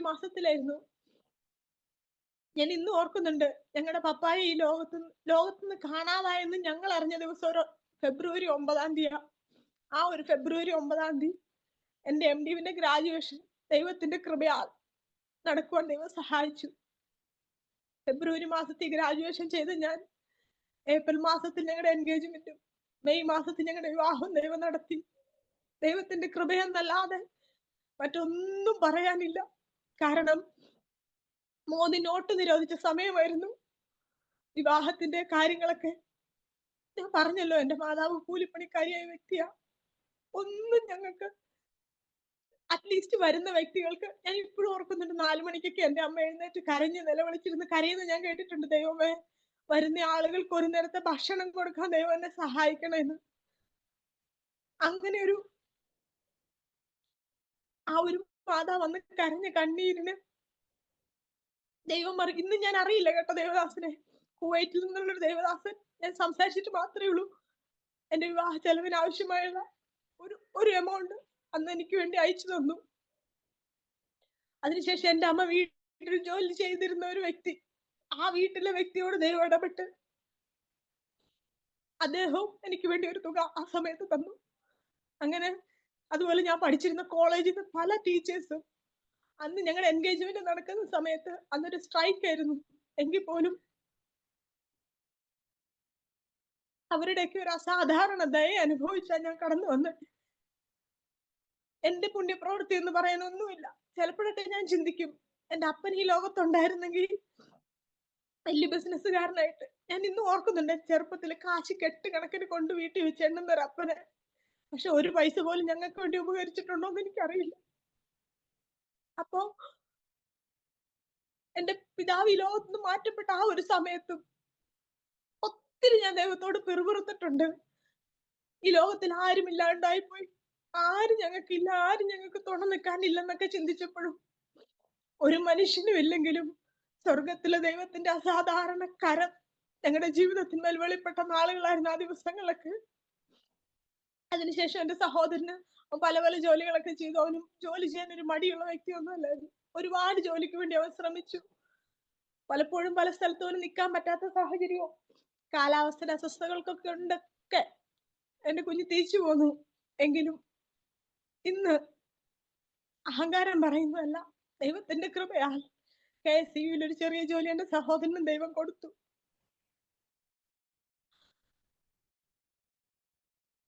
മാനിക്കുന്ന ദൈവം എന്റെ നാട്ടില് വിവാഹം കഴിഞ്ഞതിന് ശേഷം അവിടെയും എന്നാ പറയുന്നത്, ഞങ്ങൾ ഒരു അസാധാരണ ദൈവത്തിന്റെ നടത്തിപ്പ് അനുഭവിച്ചു. അതുപോലെ ഞാൻ പറയട്ടെ ദേവദാസിനെ, എനിക്ക് ഏത് വിഷമം വന്നാലും എന്റെ മനസ്സിൽ ആദ്യം വരുന്നൊരു പാട്ടുണ്ട്, കണ്ണുനീരിന്റെ താഴ്വരയില് കൈവിടുകയില്ല ഞാൻ നിന്നെ. ആ ഒരു വരികൾ എന്റെ ഉള്ളിൽ വരുമ്പോ ഞാൻ കാണുന്ന ഒരു ചിത്രമുണ്ട്. ഒരു വലിയ നദി ഇങ്ങനെ ഒഴുകുന്നതിന്റെ സൈഡിൽ ഞാൻ നിൽക്കുന്നു. എന്റെ കരത്തിൽ പിടിക്കുന്ന മറ്റൊരു കരത്തിന്, ആ കരം കൊണ്ട്, ആ കരത്തിന്റെ വല്ലഭത്വം കൊണ്ട് ഇന്നും നടത്തുന്ന ദൈവം. ഞങ്ങളുടെ വിവാഹത്തിന് ശേഷം അവിടെ പപ്പായും മമ്മിയും എന്റെ ഹസ്ബൻഡിന്റെ സഹോദരിയുടെ കുഞ്ഞും ഉണ്ടായിരുന്നു. ഞങ്ങൾ സമാധാനത്തോടെ ജീവിക്കുന്ന സമയത്ത് ദൈവം ഞങ്ങൾക്ക് ഒരു പൈതലിനെ തന്നു. കുഞ്ഞിന്റെ പേര് ഏബൽ എന്നാണ്. അവൻ ഇപ്പോൾ 2ാം ക്ലാസ്സിൽ പഠിക്കുന്നു. ആ കുഞ്ഞുണ്ടായ സമയത്ത് ഒരു 3-4 മാസം കുഞ്ഞുണ്ടായ സമയത്ത് എന്റെ പൈതൽ കരഞ്ഞില്ല. അപ്പൊ പെട്ടെന്ന് എനിക്കൊരു പേടി ഉണ്ടായിരുന്നു എന്നാ സംഭവിച്ചെന്ന്. അപ്പൊ ഞാൻ കുഞ്ഞ് കരഞ്ഞില്ലല്ലോ എന്നുള്ള രീതിയിൽ എന്റെ കുഞ്ഞിനെ കാണിക്കാൻ പറഞ്ഞപ്പോ ആ സിസ്റ്റേഴ്സ് തന്നെ ആ സമയത്തൊക്കെ എന്താ ദൈവം നമുക്ക് വേണ്ടി ഇറങ്ങി വന്ന് പ്രവർത്തിക്കുന്നത് കരുതൽ ഞാൻ തിരിച്ചറിഞ്ഞ നിമിഷങ്ങളാണ്. കുഞ്ഞിനെ എടുത്ത് കാണിച്ചു. ഞാൻ നോക്കുമ്പോ എന്റെ കുഞ്ഞിങ്ങനെ കൈ പിടിച്ച് എന്നെ നോക്കി ചിരിക്കുന്നതാണ്. ഉണ്ടായ സമയത്ത് ജസ്റ്റ് ഒന്ന് കരയല്ലാതെ ഞാൻ വിചാരിച്ചു, കാരണം ഇങ്ങനെ കേട്ടിട്ടുണ്ടല്ലോ കുഞ്ഞുങ്ങൾ ഉണ്ടാകുമ്പോ കരയണം, ഇല്ലെങ്കിൽ അത് അപകടമാണെന്നൊക്കെ. പക്ഷെ സന്തോഷത്തോടെ ആരോഗ്യമുള്ള ഒരു കുഞ്ഞിനെ ദൈവം നൽകി തന്നു. പിന്നീട് ഒരു 3-4 മാസം കഴിഞ്ഞതിന് ശേഷം കുഞ്ഞ് രാത്രി കിടക്കൂല. രാത്രിയിൽ ഇങ്ങനെ നമ്മൾ കട്ടിലിൽ കിടത്തിയ കുഞ്ഞ് കിടക്കൂല, അപ്പൊ കരഞ്ഞോണ്ട് എഴുന്നേക്കും രാത്രി മുഴുവനും. എത്ര നാൾ ഞാൻ അങ്ങനെ ഇരുന്നെന്ന് എനിക്കറിയത്തില്ല. ദിവാങ്കോട്ടയിലൊക്കെ ഇങ്ങനെ ചാടിയിരുന്ന് കുഞ്ഞിനെ നെഞ്ചത്ത് വെച്ച് ഞാൻ കിടന്നു. അല്ലാതെ അവന് കിടക്കാൻ പറ്റൂല. കുറെ നാളുകൾക്ക് ശേഷമാണ് ഞങ്ങൾ ഒരുപാട് ഹോസ്പിറ്റലിലൊക്കെ പോയി. അതിനുശേഷമാണ് അറിഞ്ഞത് അവന് ശ്വാസം മുട്ടലിന്റെ അസ്വസ്ഥത ഉണ്ടായിരുന്നു. പക്ഷെ നമുക്കറിയില്ലായിരുന്നു. ഞങ്ങൾ ആ സമയത്ത് താമസിക്കേണ്ടത് മൂന്നാറിനടുത്ത് ആനച്ചാൽ എന്ന് പറഞ്ഞൊരു സ്ഥലത്താണ്. അവിടെ നല്ല തണുപ്പുള്ള സ്ഥലമാണ്. മൂന്നാറിന്റെ ഓൾമോസ്റ്റ് സെയിം ക്ലൈമറ്റാ. ആ കാലാവസ്ഥയൊന്നും കുഞ്ഞിന് പറ്റുന്നുണ്ടായിരുന്നില്ല. പക്ഷെ എങ്കിലും അവന്റെ ശരീരത്തിന്റെ അസ്വസ്ഥതകളൊക്കെ പിൽക്കാലത്ത് ദൈവം മാറ്റി ഇന്നും ആരോഗ്യമുള്ളവനായി ദൈവം നിർത്തുന്നു. അങ്ങനെ ഞങ്ങളുടെ ജീവിതം മുൻപോട്ട് പോകുമ്പോൾ ഒരുപാട് പ്രതിസന്ധികൾ ജീവിതത്തിൽ വന്നിട്ടുണ്ട്. കോവിഡിന്റെ ഒക്കെ സമയത്ത് ഞങ്ങൾ വാടക വീട്ടിലാണ് താമസിക്കുന്നത്. ഞങ്ങൾക്ക് വാടക കൊടുക്കാൻ പൈസ ഇല്ലായിരുന്നു. കോവിഡിന്റെ സമയത്ത് ന്യൂസ് ഒക്കെ കാണുമല്ലോ, വാടക അടയ്ക്കാൻ പൈസ ഇല്ലാത്തത് കൊണ്ട് വാടകക്കാർ ഒഴിഞ്ഞു പോണെന്ന് പറഞ്ഞെന്ന്. അപ്പൊ ഞങ്ങളുടെ ഉള്ളിൽ ഇങ്ങനെ ഇടിക്കും, ദൈവമേ ഈ വീട് മാറേണ്ടി വരുമോ. പക്ഷെ ഇതാണ് അസാധാരണ ദയ എന്ന് പറയുന്നത്. ഞങ്ങൾ താമസിച്ച ആ വീട്ടിലെ ചേട്ടൻ 1.5 വർഷത്തോളം ഞങ്ങളോട് വാടക ചോദിച്ചില്ല. അവിടുന്ന് മാറേണ്ട സാഹചര്യം വന്നപ്പോ ദൈവത്തിന്റെ കൃപ കൊണ്ട് അത് കൊടുത്തു തീർത്തിട്ട് പോരാനാ ദൈവം സഹായിച്ച്. ഒരു പൈസ പോലും വാടക പെൻഡിങ് ഇല്ലാതെ കൊടുക്കുവാൻ ദൈവം സഹായിച്ചു. എങ്കിലും ആ സമയത്ത് ഞങ്ങൾക്ക് ആവശ്യമുള്ളതെല്ലാം ദൈവം തന്നു. അതുപോലെ ആ വീട്ടിലും എനിക്ക് ദൈവം ഒരു മാതാവിനെ പിതാവിനെ തന്നു. സാധാരണ കുടുംബങ്ങളിലൊക്കെ കാണുന്ന പോലെയുള്ളൊരു മാതാവല്ലായിരുന്നു. നല്ല സ്നേഹത്തോടെ സന്തോഷത്തോടെ സ്വന്തം മകളോട് എങ്ങനെ കരുതുന്നോ അതുപോലെ എന്നെ കരുതി, അതുപോലെ എന്നെ സ്നേഹിച്ചു കൊണ്ടുപോകുന്ന ഒരു മാതാവായിരുന്നു എൻ്റെ അച്ഛൻ്റെ അമ്മ. മമ്മി ഒരിക്കൽ ആ ഒരു സമയത്ത് മമ്മിക്ക് ഷുഗറിന്റെയും പ്രഷറിന്റെയും അസ്വസ്ഥതകളൊക്കെ ശരീരത്തിനുണ്ടായിരുന്നു. എങ്കിലും കാര്യങ്ങളൊക്കെ ഞങ്ങൾ സന്തോഷത്തോടെ പോകും, ആരാധനയ്ക്കൊക്കെ പോകും. ഈ കോവിഡിന്റെ സമയത്ത് എന്റെ ഹസ്ബൻഡ് ആ സമയത്ത് ജോലി ചെയ്യാൻ, ഞങ്ങൾ സുവിശേഷ വേലയ്ക്ക് ഇറങ്ങിയിട്ടില്ല. ആ സമയത്ത് ഒരു ദിവസം അദ്ദേഹത്തിന് സുവിശേഷ വേല ചെയ്യണം എന്നുള്ള ആഗ്രഹം ഇങ്ങനെ ഉള്ളിലുള്ളത് കൊണ്ട് ഞങ്ങളുടെ ജീവിതത്തിൽ ഈ കഷ്ടപ്പാടും പ്രയാസങ്ങളും സാമ്പത്തിക ബുദ്ധിമുട്ടുകളൊക്കെ വരുമ്പോഴും ഇങ്ങനെ പറയും, ഞാൻ കർത്താവിന്റെ വേലയ്ക്കും നേർന്നവനാ, ഞാൻ കർത്താവിന്റെ വേലയ്ക്കുള്ളവനാ, ആ വേലയ്ക്ക് ഇറങ്ങാത്തത് കൊണ്ടാണ്. അപ്പൊ ഞാൻ ഇങ്ങനെ പ്രാർത്ഥിക്കും, എന്റെ ദൈവമേ, എന്റെ ഉള്ളിൽ കിടന്ന് ഈ തിങ്ങുന്ന ഈ ഒരു ആത്മഭാരം ഒരിക്കലും അത് ഞാനിങ്ങനെ പുഷ് ചെയ്ത് ആ മനുഷ്യനെ കർത്താവിന്റെ വേലയ്ക്ക് വേണ്ടി ഇറക്കരുത്. കാരണം ഇന്നല്ലെങ്കിൽ നാളെ ഒരു പ്രതിസന്ധി വരുമ്പോ നീ പറഞ്ഞിട്ടല്ലേ ഞാൻ ഇറങ്ങിയെന്ന് പറയാൻ ദൈവം അനുവദിക്കരുതെന്ന് ഞാനിങ്ങനെ ചിന്തിക്കുമായിരുന്നു. ഞാനിങ്ങനെ പ്രാർത്ഥിക്കും, കർത്താവേ, ദൈവഹിതമുള്ള സ്ഥലത്തേക്ക് ആ ഒരു സ്ഥലം ഞങ്ങൾ കാണിക്കാൻ ഞങ്ങൾ അങ്ങോട്ട് പൊക്കോളാം, ഞങ്ങൾ റെഡിയാണ്. പ്രാർത്ഥിക്കുമ്പോഴെല്ലാം പ്രാർത്ഥിക്കും, ദൈവഹിത പ്രകാരം ഒരു സ്ഥലം ദൈവം കാണിക്കണേ, എവിടെയാണേലും പൊക്കോളാന്ന്. അപ്പൊ ഞാൻ ചിന്തിക്കുന്ന, ദേവദാസനെ നോർത്ത് ഇന്ത്യയുടെ പ്രദേശത്തോ അല്ലെങ്കിൽ ഞാൻ അറിയില്ലാത്ത ഏതെങ്കിലും ഒരു സ്ഥലത്ത് കർത്താവ് എന്നെ വേലയ്ക്ക് വിടും. ഒരു ദിവസം രാത്രിയിൽ അദ്ദേഹം പ്രാർത്ഥിച്ചുകൊണ്ടിരുന്നപ്പോ പെട്ടെന്ന് എന്റെ ഭർത്താവ് എന്നോട് ചോദിച്ചു, നിങ്ങളുടെ സ്ഥലത്ത് ആരാധനയൊന്നും ഇല്ലല്ലോ, അവിടെ സുവിശേഷ പ്രവർത്തനങ്ങളൊന്നും ഇല്ലല്ലോ എന്ന്. വേഗം എന്റെ ചങ്കിൽ ഒരു ഇടിവാള് പോലെ വന്നു. കാരണം ഞാൻ പറഞ്ഞല്ലോ എന്റെ കാര്യങ്ങളൊക്കെ. അപ്പൊ ഞാൻ ഓർത്തു, ദൈവമേ, എന്നെ വല്ലാണ്ട് നിന്നിച്ച് ആ ദേശത്ത് ഞാൻ ഈ കർത്താവിന്റെ വചനമായിട്ട് എങ്ങനെ പോകും? ഞാൻ ആ വീടുകളിൽ എങ്ങനെ സുവിശേഷം പറയും? എനിക്കും എന്റെ അമ്മയുടെ ഭവനമൊക്കെ അവിടെയാ, ഞങ്ങൾക്കും അവിടെ സ്ഥലമൊക്കെ ഉണ്ട്. പക്ഷെ എന്നാലും എനിക്ക് ആ ഒരു അറ്റാച്ച്മെന്റ് ഫീൽ ചെയ്തില്ല. ചങ്കിൽ വല്ലാണ്ടൊരു ഇടിപ്പ്. ആ സമയത്ത് ദൈവം എന്നോട് ഇങ്ങനെ ചോദിക്കുന്ന പോലെ എനിക്ക് തോന്നി, നീയല്ലേ പ്രാർത്ഥിച്ച് ദൈവഹിതത്തിന് എങ്ങോട്ട് അയച്ചാലും പൊക്കോളാന്ന്. ഞാൻ ആ സമയത്ത് ശരിക്കും മുട്ടുമടക്കി. കാരണം ആ സ്ഥലത്ത് ഒരുപാട് വേലകൾ ഉണ്ടായിരുന്ന സ്ഥലമാണ്. പല പ്രതികൂലങ്ങൾ വന്നപ്പോഴും ഓരോന്നോരോന്ന് കൊഴിഞ്ഞു പോയതുപോലെ അവിടെ ഉണ്ടായിരുന്ന വിശ്വാസികളെല്ലാം പിന്മാറ്റത്തിൽ പോയി. ആ ഒരു സമയത്ത് എന്റെ മാതാവും മാതാവിന്റെ പിതാവും മാതാവും പിന്നെ ഒരു സഹോദരനും കുടുംബവും അവർ മാത്രമാണ് രക്ഷയുടെ അനുഭവത്തിലേക്ക് ആ ദേശത്തുണ്ടായിരുന്നു. എന്റെ അമ്മയുടെ പിതാവും മാതാവും ഈ ലോകത്ത് നിന്ന് മാറ്റപ്പെട്ടു. ഇളയ സഹോദരൻ ഉണ്ടായിരുന്നു. ആ സഹോദരൻ മാങ്കളം എന്നൊരു സ്ഥലത്തോട്ട് സ്ഥലം മാറിപ്പോയി. അതിനുശേഷം ഞങ്ങൾ മാത്രമേ അവിടെ ഉണ്ടായിരുന്നുള്ളൂ. എന്റെ വിവാഹം കഴിഞ്ഞതിന് ശേഷം എന്റെ സഹോദരനോടുള്ള ജോലിയോടുള്ള ബന്ധത്തില് അമ്മയൊക്കെ ഇപ്പൊ താമസിക്കുന്ന അടിമാലിയിലോട്ടും വീട് മാറി. കാരണം അവിടെ നിന്ന് ഡെയിലി പോയി വരെ ഇത്തിരി ബുദ്ധിമുട്ടായതുകൊണ്ട്. അങ്ങനെയുള്ള ആ ഒരു സാഹചര്യത്തില് ഞാൻ ഓർത്ത് കർത്താവിന്റെ വേലയെന്നും പറഞ്ഞ് ഞങ്ങൾ അങ്ങോട്ട് ചെല്ലുമ്പോൾ ഇതിനിടയ്ക്ക് ദൈവം എന്റെ മാതാവിന്റെ മൂത്ത സഹോദരനെ കർത്താവിന്റെ നാമത്തിന് വേണ്ടി ഇറക്കി. അവരെ വിശ്വാസത്തിലേക്ക് ദൈവാത്മാവ് കൊണ്ടുവന്നു. ജീവിതത്തിൽ ഭയങ്കര ട്രമൻഡസ് ആയിട്ടുള്ള ചേഞ്ചസ് ഒക്കെ ദൈവം കൊണ്ടുവന്നു. അങ്ങനെ അവർ കർത്താവിന് വേണ്ടി ആ ദേശത്ത് നിൽക്കുകയായിരുന്നു. ആ ഒരു സമയത്ത് നമ്മുടെ ഒരു പഴയ വീട് അവിടെ ഉണ്ടായിരുന്നു, ഇടിഞ്ഞു പൊളിഞ്ഞ്. ഞാൻ ആദ്യം പറഞ്ഞൊരു വീടുണ്ടല്ലോ, അത് ദൈവം ചെറുതായിട്ടൊന്ന് പുതുക്കി പണിയാൻ ദൈവം സഹായിച്ചിരുന്നു. ആ വീട്ടിൽ ഞങ്ങള് ആരാധന തുടങ്ങി. അങ്ങനെ ഞങ്ങൾ തീരുമാനം എടുത്തിരുന്ന സമയത്ത് ഏതോ ഒരു വർഷം, ഞാൻ കറക്റ്റ് ഇയർ ഓർക്കുന്നില്ലെങ്കിലും ആ ഒരു വർഷത്തിന്റെ ഫസ്റ്റ് ഒരു ജാനുവരി തുടങ്ങണ സമയത്ത് ന്യൂ ഇയർ വിഷ് ചെയ്യാൻ വേണ്ടി എന്റെ ദേവദാസൻ 21 ദിവസം ഉപവാസിരിക്കുകയാണ്. കർത്താവിന്റെ വേലയ്ക്ക് വേണ്ടി ഞാൻ ഇറങ്ങുക, ജോലി റിസൈൻ ചെയ്യുക, വീട്ടിലെ കാര്യങ്ങൾ ആകെപ്പാടെ ഒരാണുള്ളതാ, ഒന്നും എനിക്കറിയില്ല ദൈവമേ എന്ന് പറഞ്ഞ് പ്രാർത്ഥിച്ചിരുന്നപ്പോ ഒരു ദേവദാസൻ ന്യൂ ഇയർ വിഷ് ചെയ്യാൻ വേണ്ടി വിളിച്ചിട്ട് ചോദിച്ചു. ന്യൂ ഇയർ വിഷ് ചെയ്തതിന് ശേഷം ആ ദേവദാസൻ ചോദിച്ചു, ഞങ്ങളുടെ കൂടെ നിന്ന് പ്രവർത്തിക്കുന്നു. ഒരുപാട് ഓഫറുകൾ വന്നു. കാരണം രണ്ടുപേരും ബൈബിൾ സെമിനാറിയിൽ പഠിച്ചിട്ടുണ്ട്, അതൊക്കെ വെച്ചിട്ട്. പക്ഷെ അതൊന്നും ഒരു ദൈവത്തിന്റെ നിയോഗമായിട്ട് ആ സമയത്ത് തോന്നിയില്ല. ഈ ദേവദാസന്റെ കൂടെ നിന്ന് പ്രവർത്തിക്കാന്ന് പറഞ്ഞു. അദ്ദേഹം പറഞ്ഞു, നിങ്ങൾ പ്രാർത്ഥിച്ചൊരു ദേശം തീരുമാനിച്ചോ, അവിടെ നിങ്ങൾക്ക് പ്രവർത്തിക്കാന്ന്. അങ്ങനെ ആ സ്ഥലത്ത് ഞങ്ങൾ ചെറിയ രീതിയിൽ എന്റെ പഴയ വീട്ടില്, തറവാട്ട് വീട്ടിലെ ആരാധന ഞങ്ങൾ തുടങ്ങി. ഒരു വർഷത്തോളം ഞങ്ങൾ അവിടെ ആരാധന എടുത്തു. മിക്ക ഞായറാഴ്ചകളിൽ ഞാനും എന്റെ ഹസ്ബൻഡും കുഞ്ഞും ഞങ്ങൾ 3 പേരും തന്നെയായിരുന്നു ഉണ്ടായിരുന്നത്.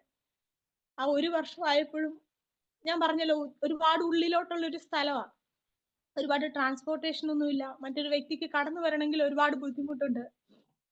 ആ ഒരു സാഹചര്യത്തില് ഞങ്ങൾ ദൈവത്തോട് പ്രാർത്ഥിച്ചു. ദൈവം അവിടെ വഴി തുറന്നു.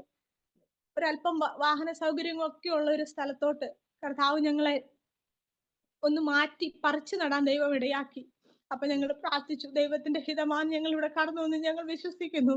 അങ്ങനെയെങ്കിൽ ഒരടയാളം, ഒരു വ്യക്തിയെ ദൈവം ഇവിടുന്ന് രക്ഷിക്കപ്പെടുത്തണമെന്ന് ഈ ഒരു സമയത്തിനുള്ളിൽ ദൈവം എന്റെ ജീവിതത്തിലെ സാക്ഷ്യത്തെ പോലും അവിടെ ക്രമീകരിക്കുകയായിരുന്നു.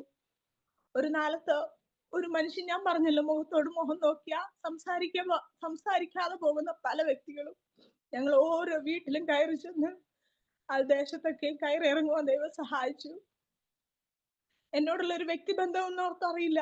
ഞാൻ കണ്ടിട്ടുണ്ട് പല സുവിശേഷകരും വന്നിട്ട് വീട്ടിൽ കയറ്റാത്ത വീടുകളിൽ പോലും ദൈവം ഞങ്ങളെ കയറാൻ ഇടയാക്കി. കാരണം ആ നാട്ടുകാരി എന്നതുകൊണ്ട് തന്നെ എനിക്ക് ആ ഒരു അറ്റാച്ച്മെന്റ് അവരുമായിട്ട് ഉണ്ടായിരുന്നു. അങ്ങനെ പല കാര്യങ്ങളും അവിടെ ചെയ്യുവാൻ ദൈവം സഹായിച്ചു. ഒന്നും ഞങ്ങളുടെ പുണ്യപ്രവൃത്തി ഒന്നുമല്ല, പലതും ചെയ്യാൻ നമുക്ക് കഴിവ് ഒന്നുമില്ലായിരുന്നു. പക്ഷെ ദൈവം ചെയ്യിപ്പിച്ചു. ദൈവത്തിന്റെ കരുണ എന്നല്ലാതെ പലരിലൂടെയും ദൈവം പ്രവർത്തിച്ചു അവിടെ ചെയ്യുവാനായിട്ട്.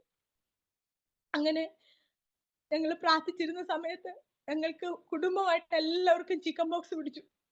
വീട്ടിൽ നിന്ന് ഇറങ്ങാൻ പറ്റാത്തൊരു സാഹചര്യത്തില് ആ ഒരു വർഷം കഴിഞ്ഞ ഓരോ വർഷവും ഒരു വെക്കേഷൻ ടൈമിൽ നമ്മളൊരു മിഷൻ വീക്കായിട്ട് മിഷൻ പ്രവർത്തനങ്ങളൊക്കെ ചെയ്യും. പരസ്യയോഗം കാര്യങ്ങളൊക്കെ ചെയ്യുന്ന സമയത്ത് ഞങ്ങൾക്ക് രണ്ടുപേർക്കും, കുഞ്ഞിനും വീട്ടിലുള്ള എല്ലാവർക്കും ചിക്കൻ ബോക്സ് പിടിപെട്ടു. ഒരു ടീം നമുക്ക് വേണ്ടി പരസ്യയോഗത്തിനൊക്കെ ആയിട്ട് കടന്നു വന്നു. ആ ഒരു സമയത്ത് ആ ദേവദാസൻ ഞങ്ങളെ വിളിച്ചപ്പോ പറയുന്നു, ഞങ്ങൾ പ്രവർത്തിച്ച ആ ദേശത്ത് ഒരു ആന്റി രക്ഷിക്കപ്പെട്ടു, ആ ആന്റി സ്നാനപ്പെടാൻ തയ്യാറായിരിക്കുന്നെന്ന്.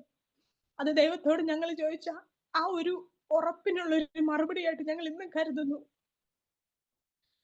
അങ്ങനെ ദൈവം നടത്തിയ വിധങ്ങള്, ദൈവം കരുതിയ വഴികള്, അസാമാന്യ ദയയുടെ കരം ഞങ്ങളുടെ ജീവിതത്തിൽ ഞങ്ങൾ അനുഭവിക്കുന്നു. അങ്ങനെ ഇപ്പൊ ഞങ്ങൾ പ്രവർത്തിക്കുന്ന കമ്പളികണ്ടം എന്നൊരു ദേശത്തേക്കാണ്. ഇഞ്ചത്തൊട്ടിയുടെ തൊട്ടടുത്തുള്ള സ്ഥലം തന്നെയാണ്, വാഹന സൗകര്യങ്ങളൊക്കെ ഉള്ള ഒരു സ്ഥലം. ആളുകൾക്കൊക്കെ വരാൻ ദൈവത്തിന്റെ കൃപ കൊണ്ട് ദൈവം ആളുകളെ കൂട്ടുന്നു, സഭയെ ദൈവം വളർത്തുന്നു. ദൈവനാമ മഹത്വമല്ലാതെ മറ്റൊന്നും പറയാനില്ല. ആ ഒരു സമയത്ത് ഒരു ദിവസം ഞങ്ങളുടെ സഭയിൽ 3 ദിവസം ഉപവാസം ക്രമീകരിച്ചിരിക്കുന്ന സമയത്ത് ഒരു ദേവദാസൻ അവിടെ കടന്നു വന്നു. ആ ദേവദാസൻ ഇപ്രകാരം പറഞ്ഞു, ഒരു പുനരുദ്ധാനത്തിന്റെ ശുശ്രൂഷ ദൈവം നിന്നോട് ചെയ്തെടുക്കുമെന്ന്. ഇത് പറഞ്ഞു കുറച്ചു കഴിഞ്ഞപ്പോ എന്റെ ഫോൺ വല്ലാതെ റിങ് ചെയ്യുക, റിപ്പീറ്റ് ആയിട്ട്. ഞങ്ങൾ താമസിക്കുന്ന വീട്ടിലെ തൊട്ടടുത്തുള്ള വീട്ടിലെ ടീച്ചർ എന്റെ ഫോണിലോട്ട് വിളിക്കുക. ഞാൻ കോൾ എടുത്തപ്പോ ഞങ്ങളുടെ മമ്മി തല ഇറങ്ങി വീട്ടിൽ വീണു. എന്താ സംഭവിച്ചതെന്ന് അറിയത്തില്ല. അവരെല്ലാരും കൂടി ആംബുലൻസിൽ ഹോസ്പിറ്റലിലോട്ട് കൊണ്ടുപോവുക, വേഗം വരാൻ പറഞ്ഞുകൊണ്ട്.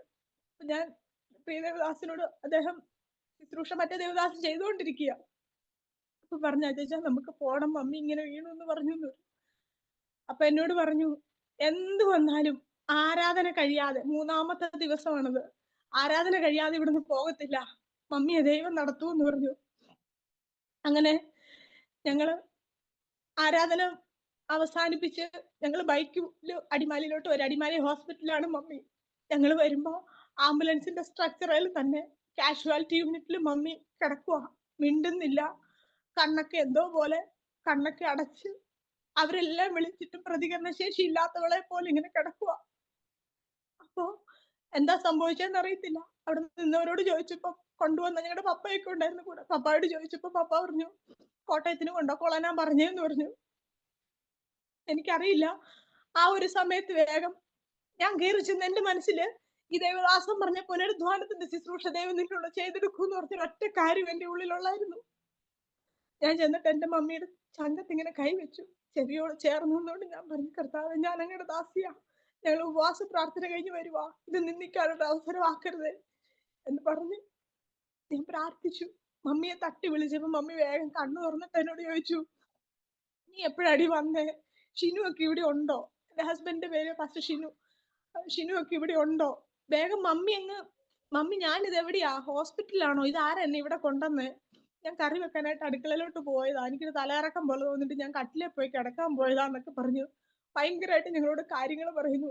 ഇപ്പൊ കോട്ടയത്തിന് കൊണ്ടുപോകണമെന്ന് പറഞ്ഞ ഡോക്ടർ ടെസ്റ്റിന്റെ റിസൾട്ട് വന്നപ്പോ മമ്മിക്ക് ഷുഗർ കുറഞ്ഞു പോയത് കൊണ്ട് അതുകൊണ്ട് സംഭവിച്ചതാ, നിങ്ങൾ വേഗം വീട്ടിലോട്ട് കൊണ്ടുപോകാൻ പറഞ്ഞു. ഇതിന് സാക്ഷികളായിട്ട് ഞങ്ങളുടെ അവിടുത്തെ മെമ്പറും ഞങ്ങളുടെ വീടിന്റെ തൊട്ടടുത്ത ടീച്ചറും എല്ലാം ഉണ്ട്. അവര് പെട്ടെന്ന് എന്നോട് ഇങ്ങനെ ചോദിച്ചു, ഇപ്പൊ ഒരു കുഴപ്പമില്ലല്ലോ മമ്മിക്ക്, ഇത്രയും നേരം ഇങ്ങനെ അല്ലായിരുന്നല്ലോ. അവരൊക്കെ വിളിച്ചിട്ട് റെസ്പോണ്ട് ചെയ്യാതിരുന്ന മമ്മി അത് ദൈവത്തിന്റെ കൃപയാ. ദൈവത്തിന്റെ കൃപയെന്ന് മാത്രമേ പറയാനുള്ളൂ.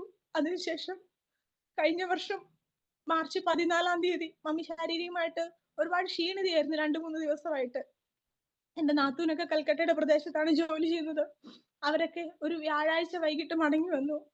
വർഷത്തിലൊന്ന് വരുന്നതാ. ആ സമയത്ത് മമ്മീനെ കൂടി കാണാമെന്ന് പറഞ്ഞ് വന്നു. ഞങ്ങൾ സന്തോഷത്തോടെ സമാധാനത്തോടെ എല്ലാവരും ഒരുമിച്ചിരുന്ന് ഭക്ഷണം കഴിച്ചു. പക്ഷെ 2 ദിവസമായിട്ട് മമ്മിയുടെ ശരീരത്തിന് ഭയങ്കര ക്ഷീണം തോന്നുന്നുണ്ടായിരുന്നു. എന്നാന്ന് ചോദിക്കുമ്പോ കുഴപ്പമൊന്നുമില്ല, ഭയങ്കരമായിട്ട് അങ്ങ് ക്ഷീണം വരുവാന്ന് പറഞ്ഞു. പിറ്റേ ദിവസം വെള്ളിയാഴ്ച അന്ന് ഉച്ചയ്ക്ക് ഇങ്ങനെ ചോറ് വാരി കഴിക്കാൻ മമ്മിക്ക് ഒരു ബുദ്ധിമുട്ട് പോലെ തോന്നി. അപ്പൊ എന്നോട് ചോദിച്ചു, ചോറ് വാരി തരുമോന്ന് ചോദിച്ചു. ഞാൻ ചോറ് വാരി കൊടുത്തു. അതിനുശേഷം വൈകിട്ടായ അന്നേരം എന്നോട് പറഞ്ഞു, വൈകിട്ട് എനിക്ക് ഇച്ചിരി മോര് കറി ചിക്കന്റെ ഗ്രേവി മതി, പീസ് ഒന്നും കഴിക്കാൻ തോന്നുന്നില്ല അടിയെന്ന് പറഞ്ഞു. എന്നിട്ട് വൈകിട്ട് ആ ഫുഡ് അതിപ്പോ ഇങ്ങനെ വാരി കൊടുക്കാവോന്ന് ചോദിച്ചു. സ്പൂൺ വെച്ച് ഞാൻ വാരി കൊടുത്തു. ഒരു കോള് വന്നത് കൊണ്ട് വേഗം ഞാൻ വെളിയിലോട്ട് ഇറങ്ങിയപ്പോ എന്റെ നാത്തൂനോട് ചേച്ചിയോട് പറഞ്ഞു, ചേച്ചിയും കൂടി ഇച്ചിരി വാരി കൊടുക്കാൻ പറഞ്ഞു. അപ്പൊ ചേച്ചിയും വാരി കൊടുത്തു. പെട്ടെന്ന് ഞാൻ ഈ ഫോൺ കട്ട് ചെയ്ത് ഞാൻ ഉള്ളിലോട്ട് വന്നപ്പം, സാധാരണ ഞങ്ങളുടെ മമ്മി ഒരു വലിയ പ്രാർത്ഥനാ വ്യക്തിയൊന്നും അല്ല. പക്ഷെ ആ ഒരു 2 ആഴ്ചകളിൽ ഞാൻ കാണുന്നുണ്ടായിരുന്നു എന്റെ മമ്മി പകലൊക്കെ ഇരുന്നിട്ട് ഇങ്ങനെ പ്രാർത്ഥിക്കും. അപ്പൊ അതിന് മുമ്പ് ഞാനിങ്ങനെ കളിയാക്കുമായിരുന്നു, മമ്മിക്ക് പ്രാർത്ഥിക്കാൻ ഇഷ്ടംമാതിരി വിഷയം തന്നിട്ടില്ലേ, നമുക്ക് സ്വന്തമായിട്ട് ഒരു വീടില്ല, നമുക്ക് ഇനിയും രക്ഷിക്കപ്പെടാൻ ആളുകളുണ്ട്, മകൻ സുവിശേഷ വേലയില, എല്ലാവർക്കും വേണ്ടി പ്രാർത്ഥിക്കാം, മമ്മി ഇരുന്ന് പ്രാർത്ഥിക്കണം, ചുമ്മാ ഇങ്ങനെ ഇരുന്ന് ഓരോന്ന് ചിന്തിച്ചിരിക്കണ്ടെന്നൊക്കെ ഞാൻ പറയുമായിരുന്നു. പക്ഷെ ആ സമയത്തൊന്നും അങ്ങനെ കണ്ടിട്ടില്ലായിരുന്നു ഒരു മാറ്റം മമ്മിയില്. പക്ഷെ ഒരു സമയത്ത് ഞാൻ നോക്കുമ്പോ മമ്മി പകലൊക്കെ ഇരുന്ന് പ്രാർത്ഥിക്കുക. അപ്പൊ ഞാൻ എന്നെ പറ്റി കുറച്ചു നേരം ഇരുന്ന് പ്രാർത്ഥിക്കുമായിരുന്നു എന്ന് എന്നോട് പറയും. ഞാൻ പറഞ്ഞ നല്ല കാര്യം, പ്രാർത്ഥിച്ചു. ഞങ്ങൾ ഭയങ്കര കൂട്ടായിരുന്നു ഞങ്ങൾ തമ്മില്. ഏത് സമയവും സംസാരിച്ച്, അച്ഛൻ എവിടെ പോയാലും പപ്പ പോയാലും ഞങ്ങളുടെ കുഞ്ഞുങ്ങൾ പോയെന്ന് പറഞ്ഞാലും ആ സമയത്തെല്ലാം ഓരോ കാര്യങ്ങൾ പറയുകയും, ഞങ്ങൾക്ക് രണ്ടുപേർക്ക് സംസാരിക്കാൻ വിഷയദാരിദ്ര്യം ഉണ്ടായിരുന്നില്ല. അങ്ങനെ ജീവിച്ചു വന്നൊരു സാഹചര്യത്തില് ആ ഒരു ദിവസം ഞാൻ ഫോൺ കോൾ കട്ട് ചെയ്തിട്ട് ഉള്ളിലോട്ട് കയറി വന്നപ്പോ ഞങ്ങളുടെ മമ്മി എന്നോട് പെട്ടെന്ന് പറഞ്ഞു, നീ ഒന്ന് പ്രാർത്ഥിച്ചേന്ന് പറഞ്ഞു. അപ്പൊ സാധാരണ ഈ നടുവിന് വേദനയും കാലിന് വേദനയൊക്കെ വരുന്ന സമയത്ത് എന്നോട് പറയും, എടി ഒന്ന് പ്രാർത്ഥിക്ക്. അപ്പൊ രാത്രി കിടക്കുന്നതിന് മുമ്പ് പ്രാർത്ഥിച്ചിട്ട് ഒന്നെങ്കിൽ എന്നോട് പറയും, അല്ലെങ്കിൽ ഹസ്ബൻഡിനോട് പറയും. ഞങ്ങൾ പ്രാർത്ഥിച്ചിട്ട് അങ്ങ് കിടക്കുമായിരുന്നു. അന്നേരം പ്രാർത്ഥിക്കാൻ പറഞ്ഞപ്പം ഞാൻ വേഗം പ്രാർത്ഥിച്ചു കഴിഞ്ഞപ്പോ മമ്മിയുടെ മുഖത്ത് അന്ന് പകലെല്ലാം മമ്മി എന്നെ നോക്കി ചിരിക്കുന്നുണ്ടായിരുന്നു ഇടയ്ക്കിടയ്ക്ക് സംസാരിക്കുമ്പോഴൊക്കെ. എന്നിട്ട് പ്രാർത്ഥിച്ചു കഴിഞ്ഞത് എന്നോട് പറഞ്ഞു, മമ്മിയും മാമയും പറഞ്ഞു, അപ്പൊ ഞങ്ങളൊരു വീട് മാറുന്നതിനുള്ള ചിന്തകളിലൊക്കെ ആയിരുന്നു. അപ്പൊ വീട് കിട്ടിയോ, പുതിയ വീട് കിട്ടിയോ ചോദിച്ചു. ഇല്ല, കിട്ടിയില്ല മമ്മി, അടുത്ത ദിവസം തന്നെ എന്റെ വീട്ടിലോട്ട് നമുക്ക് പോകാം, എന്നിട്ട് അവിടെ നിന്ന് ഒരു വീട് കിട്ടുമ്പം പിന്നെ നമുക്ക് മമ്മീനെ കൊണ്ട് അങ്ങോട്ട് പോകാം എന്നുള്ളൊരു ചിന്തയിലൊക്കെ ഇങ്ങനെ ഇരുന്നു. അത് മമ്മിയോട് പറഞ്ഞു. അതിനുശേഷം ഈ പ്രാർത്ഥിച്ചു കഴിഞ്ഞപ്പോഴത്തേനും മമ്മിയുടെ മുഖം ഇങ്ങനെ എന്തോ സങ്കടപ്പെടുന്ന പോലെ എനിക്ക് ഫീൽ ചെയ്തു. ഞാനിങ്ങനെ ഇവിടെ ഉമ്മയൊക്കെ കൊടുത്തിട്ട് ചോദിച്ചു, എന്തിനാ വിഷമിക്കണേ, കുഴപ്പമൊന്നുമില്ല. ഒന്നിങ്ങനെ നിവർത്തിയിരുത്തുന്ന സമയത്ത് ഞങ്ങളുടെ മമ്മിയിലോ ഒന്ന് മാറ്റപ്പെട്ടു.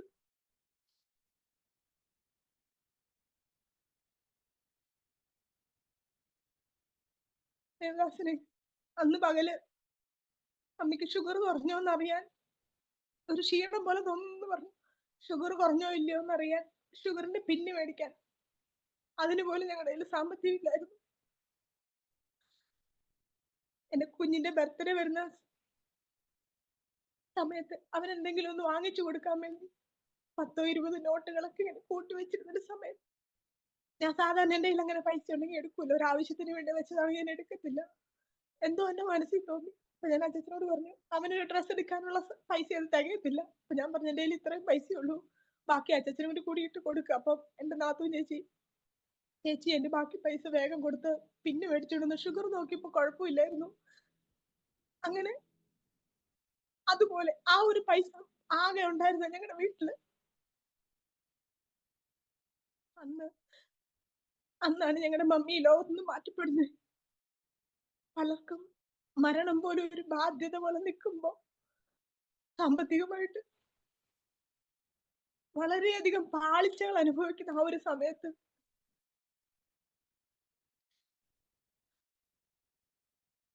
ദൈവം, ഞങ്ങൾക്കറിയില്ല, ഒരു കാറ്റ് വരുന്നത് പോലെ തൊട്ടടുത്തുള്ള ടീച്ചറിനെ വേഗം വിളിച്ചു. മമ്മി മിണ്ടുന്നില്ലെന്ന് പറഞ്ഞ് BP നോക്കിയപ്പോ BP മെഷീൻ ഓഫ് ആയി പോവായിരുന്നു. അതുകൊണ്ട് വേഗം പേടിച്ചിട്ട് ആ ടീച്ചറിനെ വിളിച്ചു. എന്താ സംഭവിച്ചെന്ന് അറിയത്തില്ലാത്തതുകൊണ്ട് ടീച്ചർ വേഗം ഞങ്ങളുടെ അടുത്തുള്ള നേഴ്സ് ചേച്ചിനെ വിളിച്ചു. അവര് ഡോക്ടറിനെ വിളിച്ചു. അങ്ങനെ ഒരു കാറ്റ് വരുന്നത് പോലെ ഞങ്ങളുടെ അടുത്തുള്ള വ്യക്തികളും ആനച്ചാൽ ടൗണിലുള്ള ഡ്രൈവേഴ്സും ഞങ്ങളുടെ നാട്ടുകാരും ഒരു ഓടി വന്ന് ഇന്നും എനിക്ക് ചിന്തിക്കുമ്പോൾ അത്ഭുതമാണ്. ഇത് ഒരുപാട് നാൾ പഴക്കമുള്ള കാര്യമൊന്നുമല്ല. 1 വർഷത്തിന് മുമ്പ് സംഭവിച്ചതാ. ഞങ്ങളുടെ വീട് അറേഞ്ച് ചെയ്തു. ഞങ്ങളുടെ മമ്മി അതിന് തൊട്ട് മുമ്പ് എന്നോട് പറഞ്ഞായിരുന്നു. ഞാൻ പറഞ്ഞു, മമ്മി അപ്പുറത്തെ മുറിയിലല്ലേ കിടക്കണം, അപ്പൊ മരുന്ന് കഴിച്ചിട്ട് പോകാന്ന് പറഞ്ഞപ്പോ എന്നോട് പറഞ്ഞു, വേണ്ട, ഇത്തിരി കഴിയുമ്പോ ഞാൻ അപ്പുറം പോയി കിടക്കൂന്ന്. അതുപോലെ അവര് ഫ്രീസർ എല്ലാം എടുത്തുകൊണ്ട് വന്നു മമ്മീനെ അപ്പുറത്തെ മുറിലോട്ട് ഷിഫ്റ്റ് ചെയ്ത് ആ കാറ്റ് പോകുന്നത് പോലെ ആൾക്കൂട്ടം ഞങ്ങളുടെ വീട്ടിൽ നിന്ന് മാറി. ആ ഒരു രാത്രി നാളത്തെ കാര്യങ്ങൾക്ക് എന്താകും, എങ്ങനെയാകും, നമുക്ക് വേണ്ടി ആരുമില്ലല്ലോ എന്നൊക്കെ ഇങ്ങനെ ആരും പരസ്പരം പറയുന്നില്ലെങ്കിലും മമ്മിയുടെ ഭൗതിക ശരീരത്തിന് മുമ്പിൽ ഞങ്ങൾ ഇങ്ങനെ പ്രാർത്ഥിച്ചും കരഞ്ഞൊക്കെ ഇരിക്കുമ്പോൾ പിറ്റേ ദിവസം കാര്യങ്ങളെല്ലാം ദൈവം ക്രമപ്പെടുത്തി. അതിനുശേഷം ഈ വന്ന ആളുകളെല്ലാം പോയി അടക്ക ശുശ്രൂഷയൊക്കെ കഴിഞ്ഞ് ഞങ്ങൾ വീട്ടിൽ വരുമ്പോ ഞങ്ങളുടെ വീടിന്റെ ഫ്രണ്ടില് ഒരു ഒരു വലിയ 10-25 കിലോയുടെ ഒരു ചാക്കരി, ഒരു വീട്ടിലോട്ട് വേണ്ട, നമ്മൾ പറയൂലോ ഉപ്പ് തൊട്ട് കർപ്പൂരം വരെയെന്ന്, അതുപോലെ സകല സാധനങ്ങൾ ഞങ്ങളുടെ വീടിന്റെ ഫ്രണ്ടിൽ ഇരിക്കുന്നു. അപ്പൊ എന്റെ ഫോൺ എടുത്ത് നോക്കിയപ്പോ കുറെ കോൾ വന്നിട്ടുണ്ട്. അതിൽ നമ്മുടെ അയലോക്കത്തിലൊരു ചേച്ചിനെ ഞാൻ വിളിച്ചപ്പം ആ ചേച്ചി പറഞ്ഞു, ഞങ്ങളുടെ വീടിന്റെ അടുത്തുള്ള കുറെ ചേട്ടന്മാര് വന്നിട്ട് അവര് മേടിച്ചുകൊണ്ട് വെച്ച സാധനങ്ങളാണത്.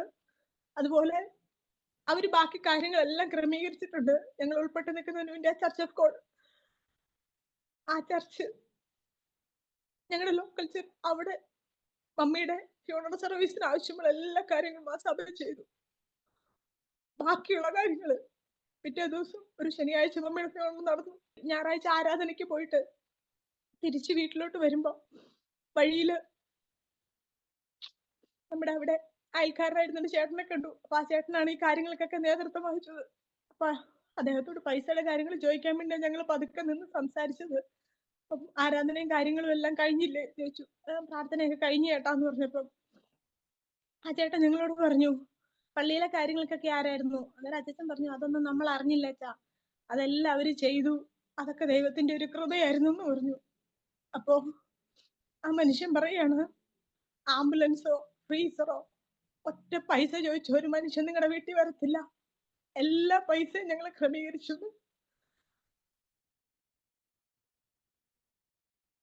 ദൈവത്തെ സേവിപ്പാൻ ഇറങ്ങി തിരിച്ചിട്ട് നിന്ദിക്കാൻ ദൈവം അനുവദിച്ചിട്ടില്ല. ദൈവത്തിന്റെ കരുണയുടെ അസാമാന്യ കരം ഞങ്ങൾ അനുഭവിച്ച ദിനങ്ങളായിരുന്നു ആ ദിവസങ്ങളൊക്കെ. മമ്മി ഇല്ലാത്ത ആ വീട്ടിൽ ഞങ്ങൾക്ക് താമസിക്കാൻ ഒത്തിരി ബുദ്ധിമുട്ടായിരുന്നു. അതിനുശേഷം ഞങ്ങൾ ഒരു വാടക വീട്ടിലോട്ട് മാറുന്നതിന് വേണ്ടി പ്രാർത്ഥിച്ചുകൊണ്ടിരുന്നു. ഞങ്ങളുടെ കയ്യിൽ വാടക ദൈവത്തിന് അറിയാം. ആ ഒരു ഏരിയയിൽ ഭയങ്കര വാടകയാണ്.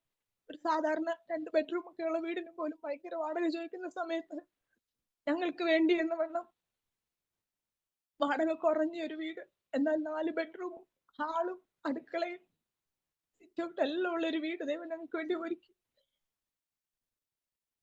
ആ മാറുന്ന സമയത്ത് ഒരു വീട് മാറുമ്പോൾ അതിനാവശ്യമായ സാമ്പത്തിക ബുദ്ധിമുട്ടുകളെല്ലാം അതിനുവേണ്ടി ഞാൻ ഇങ്ങനെ പ്രാർത്ഥിച്ചുകൊണ്ടിരുന്നപ്പോ ഈ ഒരു വാക്യം എന്റെ മനസ്സിലോട്ട് വന്നു. എന്റെ ദൈവം അവന്റെ മഹത്വത്തിന് ഒത്തുവണ്ണം എല്ലാ ബുദ്ധിമുട്ടും തീർക്കുന്ന സ്വർഗത്തിലെ ദൈവം, ആ ദൈവത്തിന്റെ കരം ഞങ്ങൾക്ക് വേണ്ടി പ്രവർത്തിച്ചു.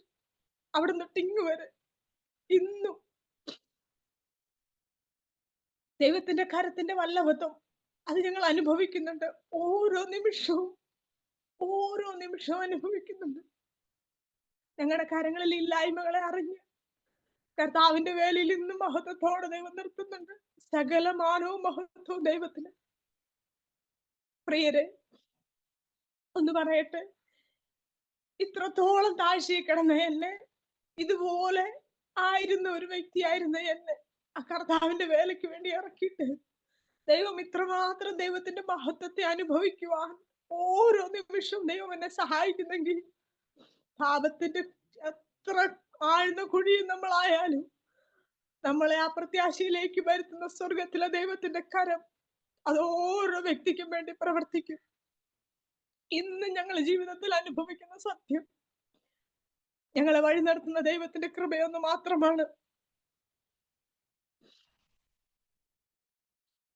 ഈ ഒരു സാക്ഷ്യം എന്നെ കേൾക്കുന്ന പ്രിയപ്പെട്ടവർക്ക് അനുഗ്രഹമെന്ന് ഞാൻ വിശ്വസിക്കുന്നു. എനിക്ക് വേണ്ടി പ്രവർത്തിച്ച സ്വർഗത്തിലെ ദൈവം നിങ്ങളുടെ ഏത് വിഷയമായിരുന്നാലും അതിലും അത്ഭുതകരമായി പ്രവർത്തിക്കുവാൻ ശക്തനാണ്. പ്രിയ ദൈവമക്കളെ, ഞാൻ ഒരു വാക്ക് പ്രാർത്ഥിക്കട്ടെ.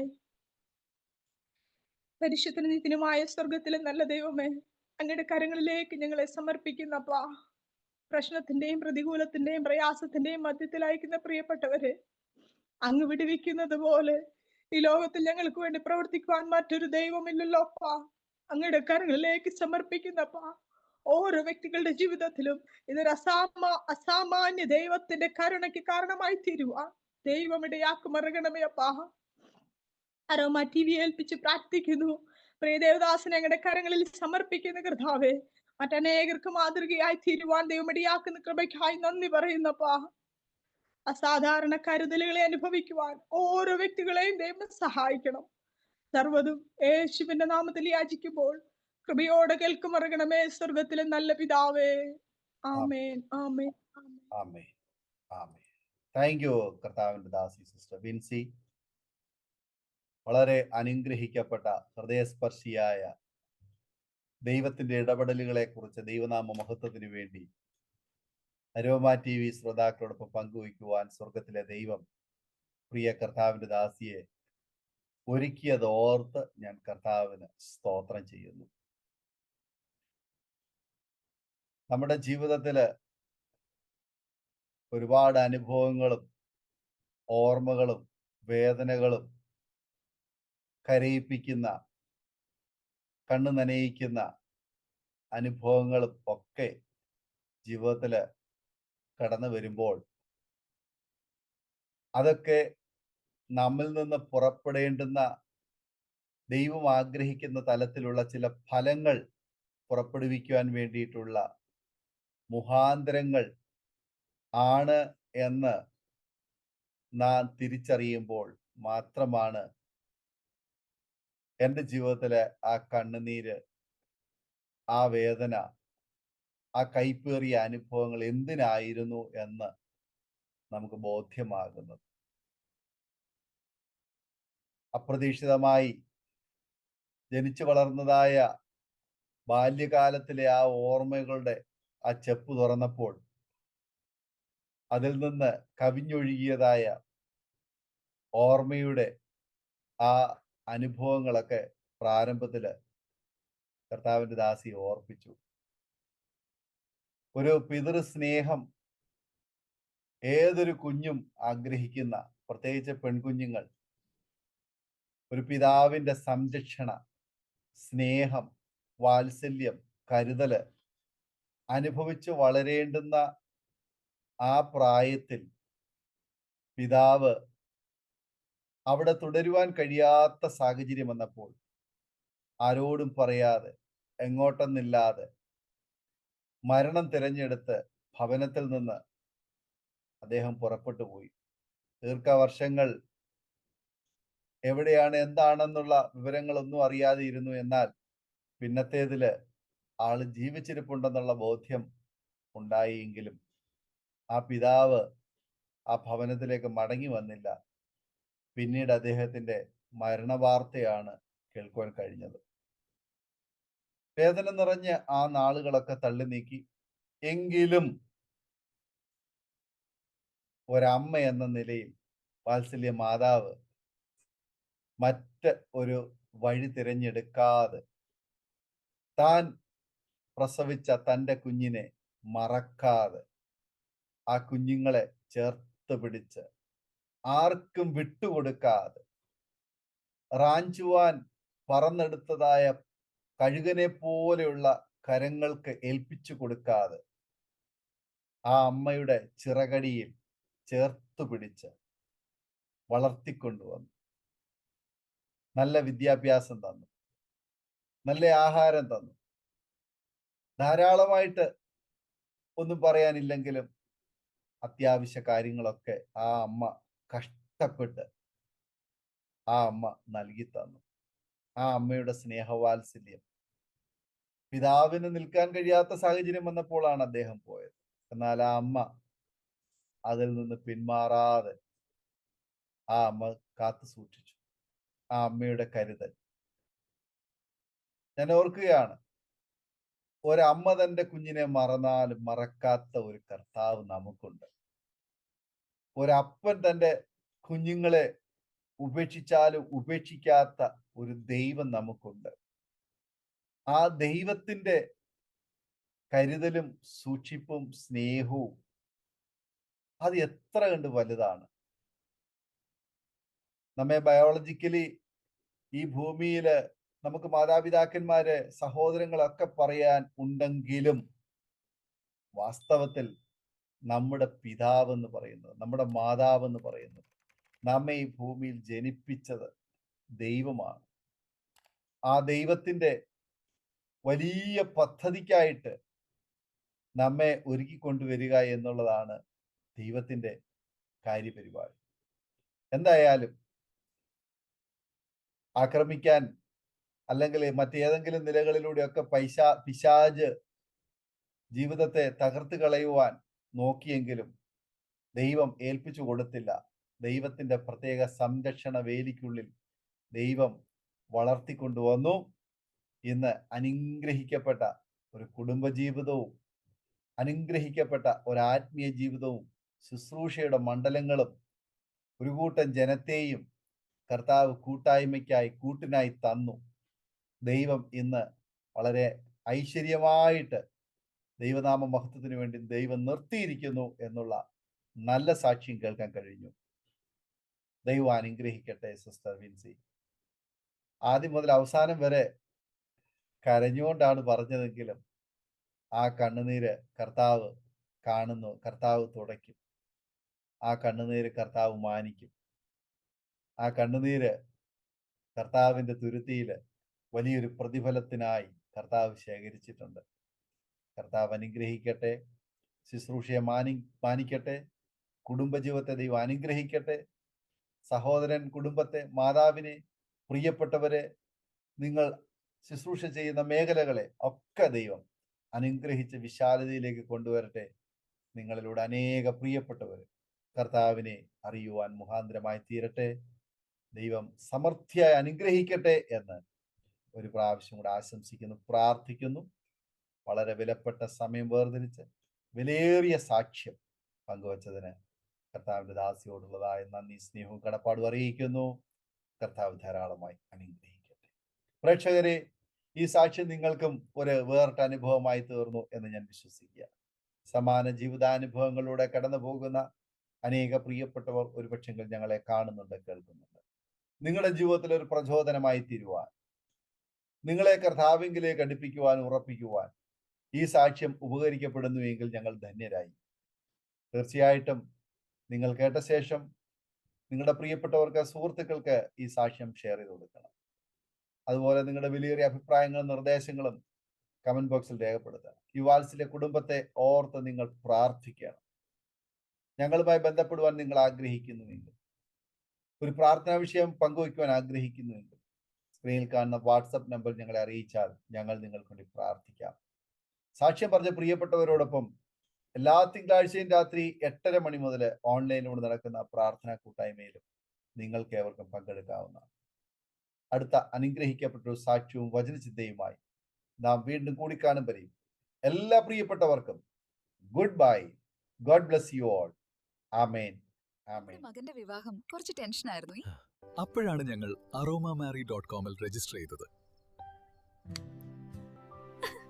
അവിടെ നിന്നാണ് നമ്മുടെ മകന് നല്ലൊരു പെൺകുട്ടിയെ കണ്ടെത്തിയത്. ഇന്ന് തന്നെ aromamary.com ഡൗൺലോഡ് ചെയ്യൂ.